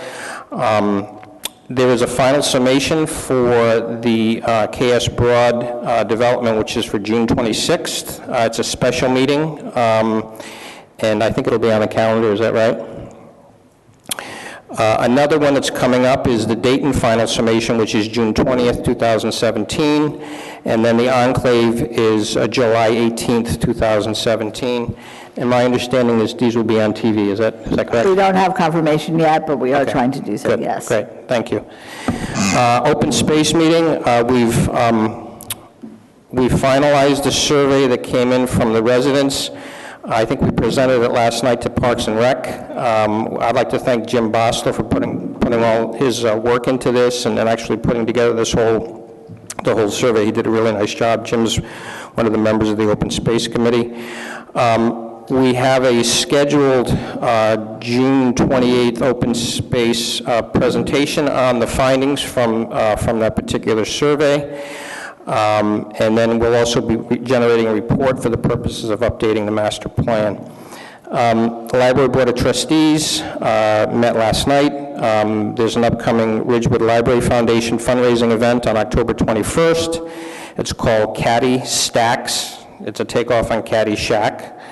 We want to thank the Friends of the Ridgewood Library, which is headed up by Paul McCarthy, for the recent author luncheon with Jamie Ford. They netted $32,000 for use by the library. Nancy Green and her staff want to thank you, Heather, for the work you've done on trying to figure out what's going on with this parking issue at the library in Village Hall. I went to a meeting last Wednesday at the library auditorium. It was an event on freedom of the press and how the press has affected our lives through various social media outlets. It's very interesting to hear how the news gets out and really the tough times I think reporters are having in facing, in facing publishing stuff in a newspaper in light of social media. There has been a concern expressed for a lack of investigative reporting and issues with fake news. The event was quite full, and I want to thank Jeannie Johnson for putting this together. It was a very informative evening. On a personal note, I just want to mention a couple of things as it relates to several OPRs that I've received over the past couple of weeks. Janet, can you hand these out Yes? I'm Could you- sorry, no, I'm sorry, no, could no, you- no, no, we could you- don't, no, I'm sorry, They're point of they're order, public information. point of order. I don't think that we do this in the middle of the This is meeting. public information. No, but Jeff, you're giving a... ask for that. You could, Yeah, okay. So what I'd like to do with the Oprah requests, I'll put them on my Facebook, and they're unfortunately from many of the friends and supporters of the mayor. It includes the mayor, it includes Mike Seaton, it includes Boyd Loving, it includes Ann Loving, it includes Lorraine Reynolds. They have requested Oprah's... Actually, I'm going to they have call a requested- point of order. I am going to have to call a point of order. Councilman I Boyd, just want to Councilman Boyd. make sure that all of that Councilman Boyd, one information moment. will be on my Councilman Boyd, Facebook one moment, page. please, point of order. People talking. Yeah, well, I have Point the of floor. order, please. Somebody's bringing up. There's no point, there's no issue. In Robert's rules, if somebody brings up a point where you have to listen to it, you can respond to it and Right. talk afterwards. But Yeah, so, yeah, you're going to have to listen to this. So anyways, Listen to the point of order. brings up a point of order under Robert's rules. Right. You listen to the point of order, then you can respond to it. So you just have to listen to it. So this point of order is relative to how we treat members of the public. We do not call members of the public out from this dais. We do not call out any of their communications from this dais. It is inappropriate, and it should not have happened. So anyways, all of this information will be available on my Facebook page, all of the Oprah requests, as well as all of the requests for the emails that these people have expressed interest in. They will be also available on my Facebook page, including Mayor Knudsen's request a couple of weeks ago. I just want to make sure that I'm you going to call another- I'm going to call another point of that the order. public knows. Councilman Boyd, I'm And so calling. there's no editorializing on any of these emails, and you need to be aware of what's going on. Unfortunately, it's rather sad. I feel like I'm being intimidated and harassed by a group of people who actually are backing Councilman Mayor Boyd, Knudsen. I'm calling the So point of I just want to order. make sure you're aware of that. Thank you. Okay. This is a time in order of business when we are giving council liaison reports. There is a time and place for this conversation, and this was not the appropriate time. We'll continue with our council liaison reports. I'm done, thank you. Deputy Mayor. Thank you, Mayor. I don't have anything to report from committees, but I'll be happy to make public all of my documents that I get through my Oprah request, if anyone's interested. Okay, Thank very you. good. That's it. Thank you. Councilwoman They should Walsh. match, by the way. They will, don't worry. You know what, this is not going to happen here. This is not the proper decorum for this meeting. Councilwoman Walsh. So I only have two committees to report about tonight. My first one is regarding Borough League of Municipalities. Assemblywoman Holly Shapizi has received permission to have a town hall meeting at Bergen Community College. It's going to be on June 15th at 5:30, and it's a general meeting on affordable housing throughout the state. So she invited everyone on the dais. She invited our planners, anybody on our planning board, anybody on our zoning boards, anybody of interest that wants to show up at Affordable Housing Forum at Bergen Community College on June 15th. For more information, you can contact the Assemblywoman. And then I have my citizen safety. Bear with me. I just got to open up my report again. Again, very busy meeting. Love citizen safety. I'm just going to kind of go through, it was a pretty long meeting, so I'm just going to go through some of the highlights. There was just a general discussion as to what the county plans to do with Franklin Avenue, paving, lights, and safety. So it's obviously a large topic that is going to affect us in the coming years, so we're keeping it on the top of our list of things to talk about. For the Ridge School area, their map is done, their map of where you can park or where you should be parking. There was a comment from a neighbor up there that if we could remind, or if the police could remind individuals that are pushing strollers, if there's a street that doesn't have a sidewalk, you should be walking on either of the sides. You shouldn't be walking down the center of the street with strollers. This continues to be a kind of a challenge through some of the streets. Van Emberg, Hampshire crosswalk is with the county now, so once they give the approvals, we'll have that crosswalk over there on the east side of 17. The Safe Route to School grant of $400,000, there was some question as to the amount. It is $400,000. They're still reviewing which items in that were approved. So once, I guess once the engineer, he's not here anymore, once they have that, they will let everybody know what's been approved. We had our liaison for CBDAC say that you guys are going out to another bid for the valet. So that's, I guess, will be reported by Councilman Hache. The guidelines came up again, and we're still reviewing them as a group. There was something, it seemed like we put too much into it, so we're trying to kind of pare it down now. There was some more conversation about the tracking form that the mayor had suggested. And there were comments that they felt that the form was burdensome and that it would discourage residents from coming to citizen safety. So we'll continue discussing maybe a modified form. Great, they're welcome to refine it. It's just frustration. Okay. There was a discussion about the parking that we talked about at the beginning at the train station, and that there's still going to be a walkway. West Glen, there's going to be some, they're going to look at the striping that was done on the shoulder by the county, because one of the residents had suggested that maybe the county didn't keep their line as close to the curb as possible. So I think engineering is going to look into that. And that was about everything. That's all I have to report. Oh, you can talk about it. Okay, good. Yeah. All right. Okay, Councilman Hache. All right. My report is not as exciting as what preceded me, so I apologize to disappoint everyone. Fields Committee, we had a meeting with the village manager, Board of Ed representatives, baseball, PRC, Village Parks and Recreation, and Engineering Department reps. And that was to open up the discussion to talk about the needs and best use of our existing fields so we can reconfigure and to explore whether or not there's a need for an additional 90-foot diamond or any other, smaller diamonds. That's an ongoing discussion. Whenever we have anything to report, any developments, we certainly will have the discussion at PRC and Fields Committee, but we will bring them to the council to share with everyone. Tomorrow, we're having a meeting with regarding the estate card with the Chamber of Commerce. Hopefully, we'll get the Guild to join us as well. I've been having discussions with Ralph Black just to try to figure out the best way to roll out this initiative in Ridgewood, and how do we market it, how do we implement it, and to gauge general acceptance from the business community. So that will take place tomorrow. CBDAC meets next week, Thursday, June 1st. The meeting is scheduled for 7:30 p.m. Due to some scheduling conflicts of some of the members, we may have to change it to Thursday morning instead.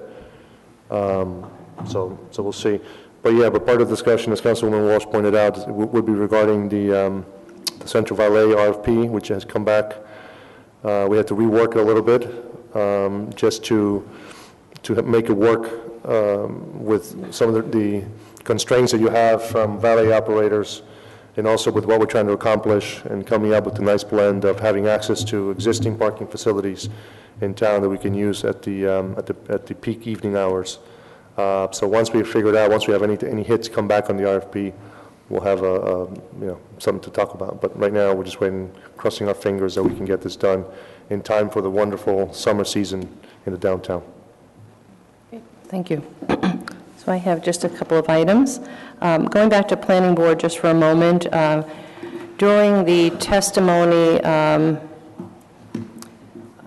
during the KNS Board site plan application, there appeared to be some discrepancies on the traffic reports from our traffic consultant, Shropshire, based on his own observations when compared to the actual traffic study that he used, which is the study that the previous council commissioned in advance of the ordinances that were passed. So due to that discrepancy, we've asked that particular traffic consultant, who is our backup traffic consultant because our regular John Jar had a conflict with the KNS board application. So we have asked him to go back and confirm the information that is reported in the 2016 study that was commissioned by this council. So that was an important moment and something very relevant. On a Thursday evening, Access had their meeting. Chairwoman Inez Bunza went through some of the concerns of many residents regarding affordable special needs housing, and we had a discussion about the way the ordinances were written and how to implement special needs housing in Ridgewood. And unfortunately, when the ordinances were passed I guess that was last spring, is that? It could have actually been incorporated, that language could have included special needs housing, but it did not. So right now, there's no requirement for any of the developers to include that type of housing in their projects. So we are working, we continue to work to facilitate special needs housing, and we are committed to doing as much as humanly possible with scarce resources. So that's that. Coincidentally, on May 17th, I had an opportunity to join some Ridgewood residents at the Camp Acorn Tricky Tray fundraiser. And okay, Councilwoman Walsh is giggling. She knows the punchline. In any event, so Camp Acorn actually was founded in 2001 and is serving the special needs population of northern New Jersey with enrichment programs year-round for children and adults with a variety of disabilities. And it was a fabulous fundraiser, over 800 attendees, hundreds upon hundreds of tricky tray prizes. Everyone had a great time, me especially. Full disclosure, I did win one of the big door prizes, a 55-inch LED LG TV. Let's see. On Saturday morning, Councilwoman Walsh and I had the opportunity to prepare for Memorial Day at Valu Cemetery, where we placed, I think they're 24-inch flags at the graves of our military. And actually, this is with the assistance of our American Legion Post 53. The Boy Scouts were many, and the Girl Scouts were there. It was, I think, one of the biggest turnouts in the history of doing this, and it really is a beautiful event because when you first get there, you just see, headstones, and you just see the cemetery, and when everybody's finished, the cemetery is blanketed in flags, and it's just beautiful, and if you ever have the opportunity to get over there and take a look. It really also speaks to the history of Ridgewood, and you start to see the names of many of our streets are on those headstones, and they are specific to our military. So it was a beautiful event, and we really appreciate, always grateful for the opportunity to participate in that program. And let me just see. And once again, just to follow up on the teen leads, it was a terrific program. Really appreciate Debbie Emery, all the hard work of the students.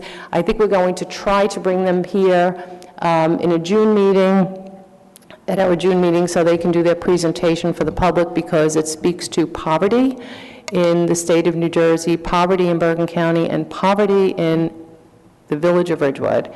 And it is very much real here. And the students, the Ridgewood High School students, did a terrific job, and we actually thank them for allowing us to join them and for their hard work. And with that, that's the end of my report. And so with that, we go to public comments, not to exceed 5 minutes. So, public comments. Oh. Name and, go ahead, name and address. Good evening, Bill McCandless, 71 Ridge Road.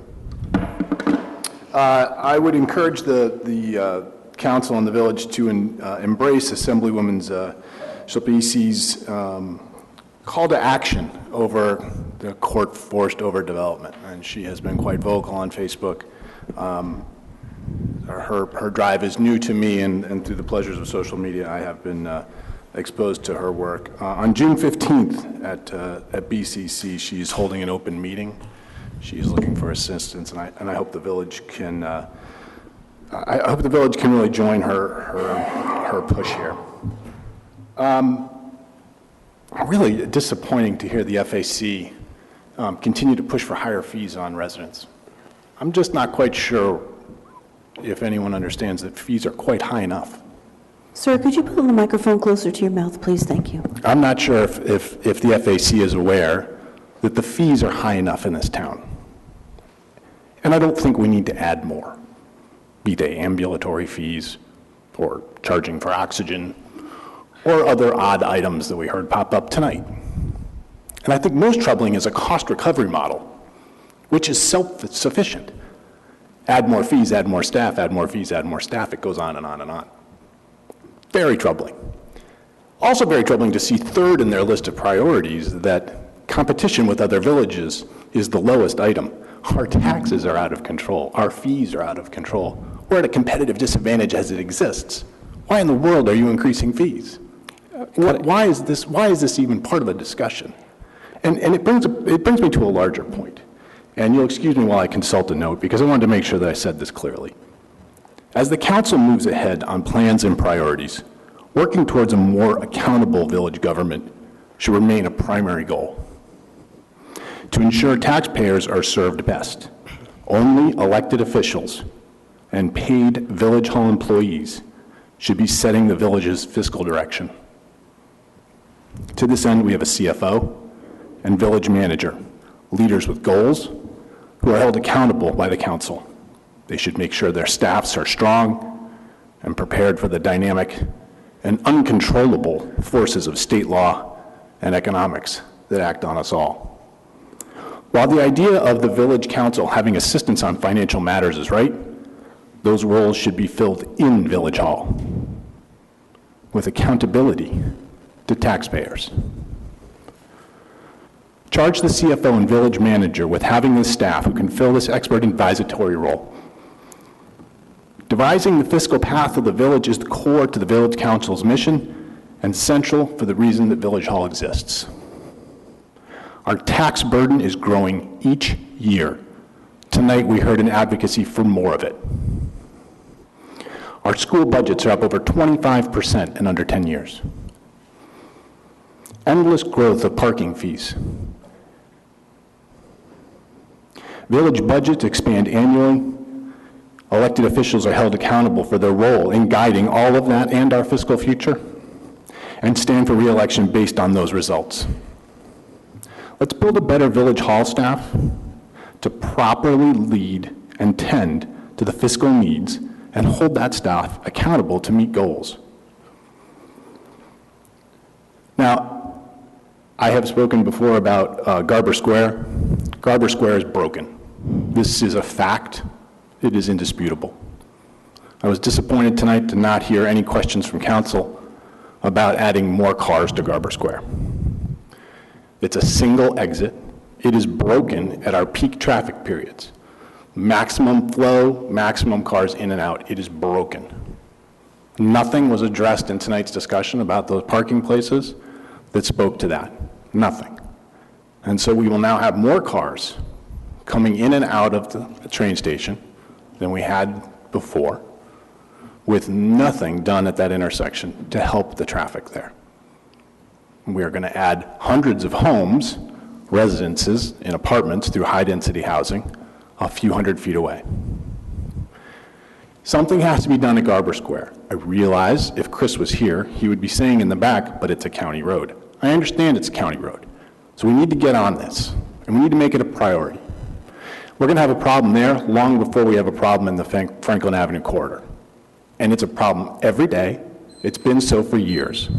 Thank you. Okay, thank you, Bill. Bill, if I could just make one quick comment about your fees for the EMS. It's not going to cost a dime for the village, okay? These are fees that are billed to the insurance companies.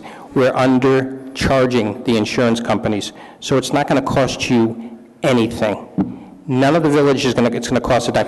I work in this field, Bill. Jeff, I know you do, and you know that adding fees to an insurer goes somewhere. It's not a magic money tree. I'm happy to talk to you offline about this. I'm happy to educate you about it. I am not going to, I'm not going to die on an individual fee. I'm going to say the trend is not my friend as a resident, and I need to see this under control. And we have a CFO who we pay, who understands municipal budgets, and we need to put him in charge. And I want him and everyone else held accountable for how it works. Appreciate it. Thank you, Bill. Hi, Fran Lotion-Terso, 354 McKinley Place. I'd like to say I am in favor of the additional parking spots because of the commuters. Commuters are primarily the parkers, so it's not really causing a lot of traffic during the day. People don't park there, but I would like to hear about a plan for how you're going to deal with the disruption to commuters. How long will it take, and where are those people going to park during the construction? The only other comment I have is that really to keep some of that, the infighting to a minimum, because I don't think it serves the public. Thank you. Thank you.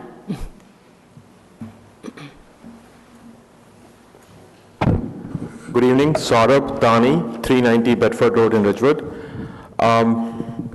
There was a presentation by French Financial Advisory Committee regarding the fees, and I think they did a great job, and some of the points that they brought in were very good, like reducing from 600 rows to 300 line items, or looking at the fee which don't make sense to even administer. So they had some very good ideas, but I came in to make just one point, that instead of comparing us with most inefficient municipalities, we should be comparing with more efficient municipalities, or we should be looking at each line item individually, that can it be made more efficient, instead of, because this is not a free market. A person who lives in Summit, or a person who has bought a house in Summit, or a business that is doing a business that's established in Summit, they don't have an option to move to a different town if their fee is raised for one item from $50 to $100. So it's not a free market where we can say, okay, because Summit is charging that much, then it's the right price.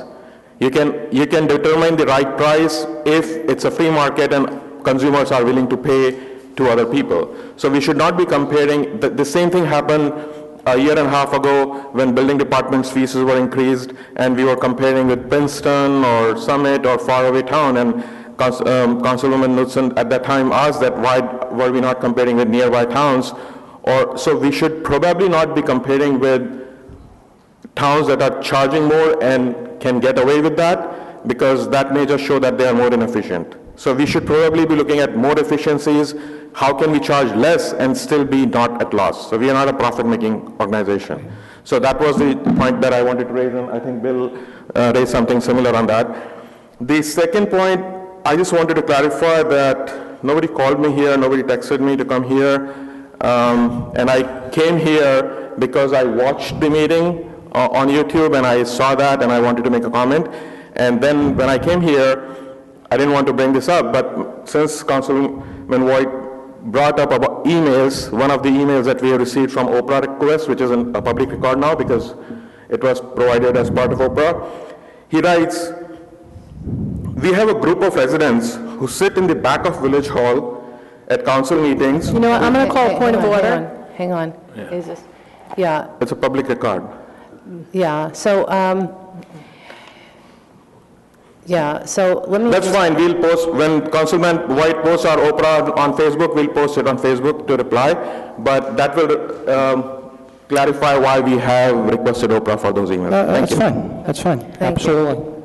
So I'll just make a comment about why I called a point of order. You're not really supposed to direct from the podium to a specific council person. Right. Okay, thank you. Thank you.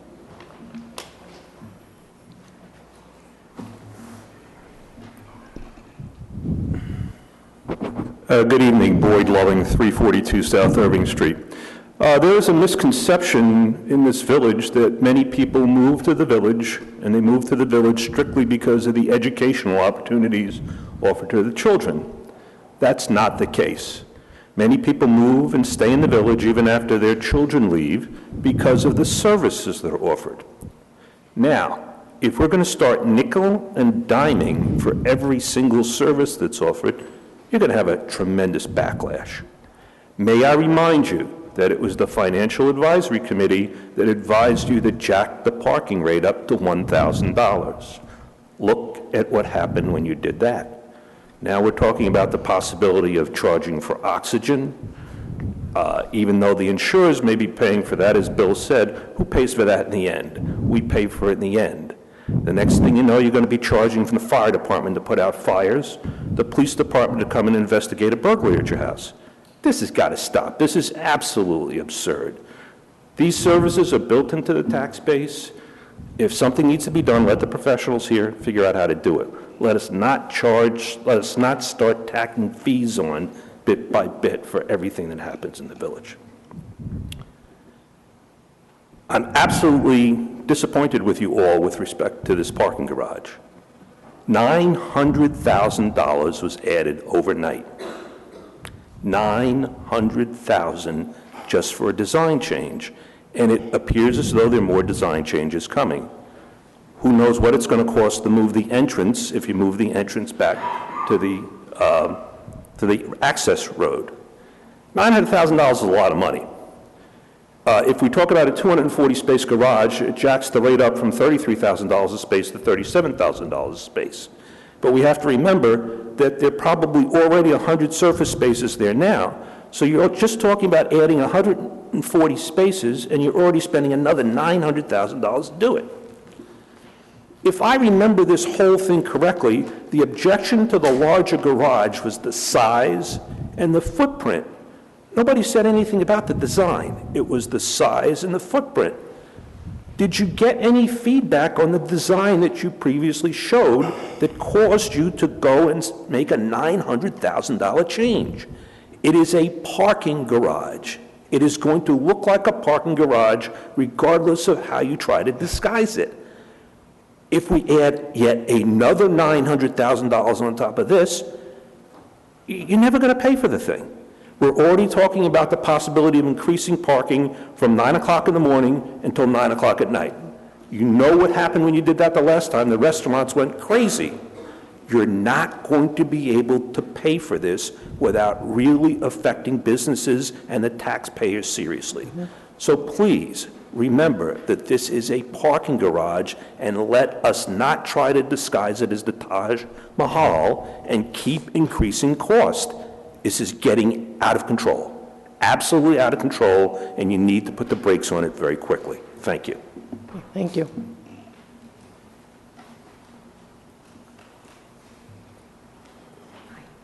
Melanie McWilliams, 431 Bogart Ave. You're all volunteers. Most of you are volunteers. I'm a volunteer at the planning board and in other areas in the town. And it's hard enough to get people to volunteer in any capacity, let alone to come out and sit in the audience and care about anything going on in this town. We can't get people to turn up at meetings, to speak up, to say anything. People say they don't know anything. And I just heard about this tonight, but when we get to the point, I have reined my 5 kids in faster than what went on here tonight, and I'm embarrassed. The text messages I'm getting are embarrassing. It's embarrassing. And when residents volunteering their time to sit here, to come out, are being called out by name, and I sort of feel included. I was back in the back row. But, you know, I mean, I'm always happy to have a conversation with somebody if there's a conversation to be had. I don't need to Oprah anything. I don't need to be called out on Facebook. I don't need any of that. Come and have a conversation. But when we're calling out residents and back and forth, I'm embarrassed for you. I think it's embarrassing, and I don't know where someone went wrong, because I can get 5 small children to cross dangerous county roads and cut around curves with cars parked in them with less problem than I just watched happen. I'm very embarrassed for all of you. I'm embarrassed to be involved in it. I think everybody should have stepped in to stop that sooner. Everybody. I will get up and leave and not come back the next time I see something like that. That's terrible. Thank you. Thank you.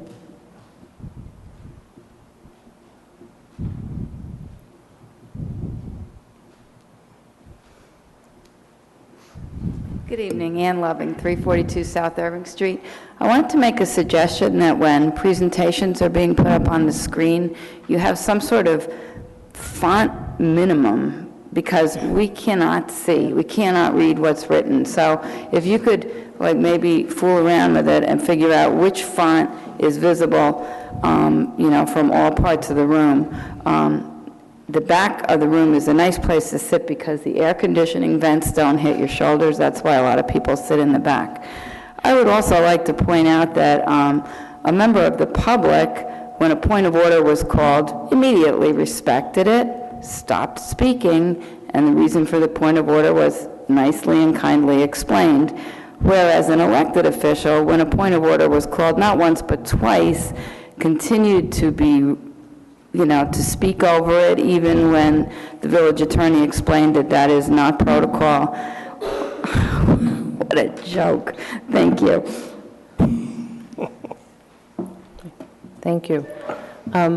If there are no further public comments, I actually am going to comment on Oprah requests. Mr. Alfred Dublin wrote an op-ed piece about a pride flag. It was sent to me by a resident. When I read it, I was dismayed. I did not feel that Mr. Dublin was fair. I hope I'm saying his name right, Dublin. I did not feel he was fair to this village council. The only person quoted in the article was a former mayor. And not a moment did Mr. Dublin call or email to ask any member of this council their position on the pride flag or where we would go after the question of the front of Village Hall was raised and discussed and decided upon. I emailed Mr. Dublin and Mr. Rick Green, who are separately, and I simply wrote, an opportunity for a conversation and dialogue. Please call me. Mr. Dublin did Wednesday, May 10th, at just about, I guess, afternoon. When I spoke with him, I have to admit I was probably a little bit less than pleasant because I said, I don't understand how you called us cowards and bigots. I don't understand how you did that to this council. We're not cowards and we're not bigots. We have to make decisions. Not everybody's going to like them, but we make decisions. I asked him how it was that he didn't have a modicum of interest in speaking to any member of this village council, and I told him I didn't think that it was appropriate for him to take the deputy mayor's words out of context.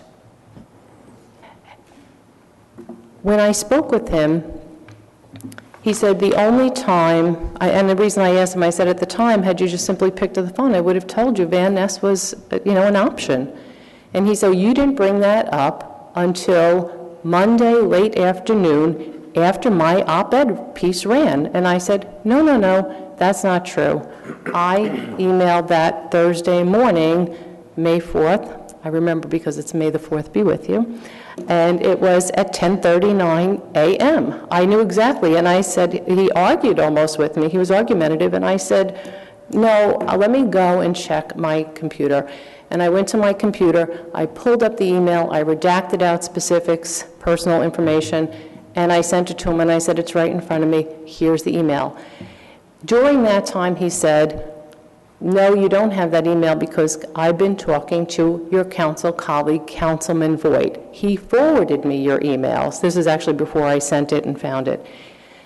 He said, Councilman Voigt had forwarded me your emails, and you don't have anything other than Monday afternoon. And we kind of went back and forth, and I said, that's not true. And I was concerned, genuinely concerned, that there was some confusion about the date and time that I emailed a resident, and that somehow Mr. Dublin was confused. So it was important to me just to verify and confirm the information that he had was accurate. I filed an Oprah request. That's all that happened. because the issue at hand was gaining steam, because some people on Facebook started to put misinformation into the world. And they supported Mr. Dublin's op-ed piece by posting it and garnering 189 comments. So it was important to at least make sure that there was some accuracy in the information that Mr. Dublin had. After that conversation, I did email him my May 4th, Thursday morning, 10:39 a.m. email that showed there was a discussion about Van Ness Square. That was before Mr. Dublin ever wrote an op-ed piece and before a council colleague ever wrote a letter to the editor. As a matter of fact, it was a discussion that the village attorney and I and the village manager and I had long before. As a matter of fact, it was Van Ness is the only place that is in any minutes to any CRAB meeting from August until February. And it is a discussion specifically that I had with the CRAB chairperson. How we got to where we were, I don't know. But in any event, because there was some issue with the accuracy of the date and time of my email, and because it was a contentious issue, a serious issue that people were upset about on both sides, I opened the emails just to confirm the date. Not to hurt anyone, not to be picking on anyone. I have to say, when I came to Village Hall and had the opportunity to read the emails moments before Wednesday's meeting and read what was written about me, I was shocked. I'm still shocked right now. It was hurtful from a council colleague. It was painful to read. It was unwarranted. It was baseless. It was not nice. And a gratuitous swipe at my family. I have to give credit to Mr. Dublin that he continued with the email. There's a lot of correspondence there. And he was stand-up about it. He acknowledged that there was an error in the communication. He was lovely about it. And I moved on. People asked me to share the emails with them. I did not. I did not give those emails to anyone. I have them at home. So how does he know about it? How does Sir Rob know about your email? The only person who would have given it to him is you. Excuse me, I'm speaking. All right, I'll speak after you, okay? I do not know how I did not give those email communications to anyone. It's possible that somebody opened them. It's possible that they got them from someone else. I don't know. But I did not give those emails. But once again, the issue at hand is the reason for my Oprah request was because there was a discrepancy in the date and time of an email that Mr. Dublin relayed to me. And so I went back to see what it was that was forwarded to him. It's very simple, but what was written about me is really difficult to read. And I really wish nobody had opened them because it's not nice. Are you finished, Mayor? Yes, and Okay. with that, we're going to take a... No, so I want to make sure you're aware, the emails, all be willing, you can all read them, they're fine, and I don't disparage her at all. As a matter of fact, a lot of the stuff in there is quite revealing. So I would encourage you all to read those emails, because you'll get a lot out of them as to how the mayor operates, and that's all I'm going to say. It's somebody's opinion, that's all it is, but in any event. So with that... Can I make one comment? I don't want to discourage residents from sending us emails. I know that there was a lot of talk about Oprahing emails and whatnot, but we do encourage residents to send us emails. But everybody needs to know that if you send us an email on the public server, it could be Oprah'd by anyone. So, as some people will send us heartfelt emails, and we don't want to share those with residents because sometimes they're giving us a heartfelt opinion. But they need to know that those emails are Oprahable. And, it could be Oprah by anybody. So I don't want to discourage people from sending us emails because we really appreciate getting the comments from people. But if you send us an email on a public server, it's Oprahable. And just to be clear, it's not the residents' emails that are Oprahable. It's everybody's. It's our emails that can be OPRA'd. So it's the council members, it's any village staff emails, that is Open Public Record Act, and the only information that's redacted out is any personally identifiable information. And unless it's, I would have to imagine unless it's a legal matter or, you know, but, and you know, so we try to be very sensitive to that, but, yeah, it's, just know that. Thank you, Councilwoman. In any event, we'll take a motion to go into closed session. So moved. She has to read the resolution. Be it resolved by the Village Council of the Village of Ridgewood that the Village Council meeting closed session on May 24th, 2017 at 7:30 p.m. or as soon thereafter as the matter on the agenda can be reached, and that said closed session be held in the caucus room on the 4th floor of Ridgewood Village Hall, 131 North Maple Avenue, Ridgewood, New Jersey, and be it further resolved that the matters to be discussed in closed session are limited to legal matters to include partial divestiture of Ridgewood Water, COA litigation at Valley Hospital and Health Barn, personnel issues to include appointments to boards and committees, and contract negotiations to include Barrington Road. These matters are allowable under NJSA 10:4-12 et sec. Be it further resolved that the minutes of this meeting shall be made available to the general public when such matters have been deemed completed by resolution of the Village Council. May I have a motion? So moved. Second? Second. All in favor? Aye. Anyone opposed?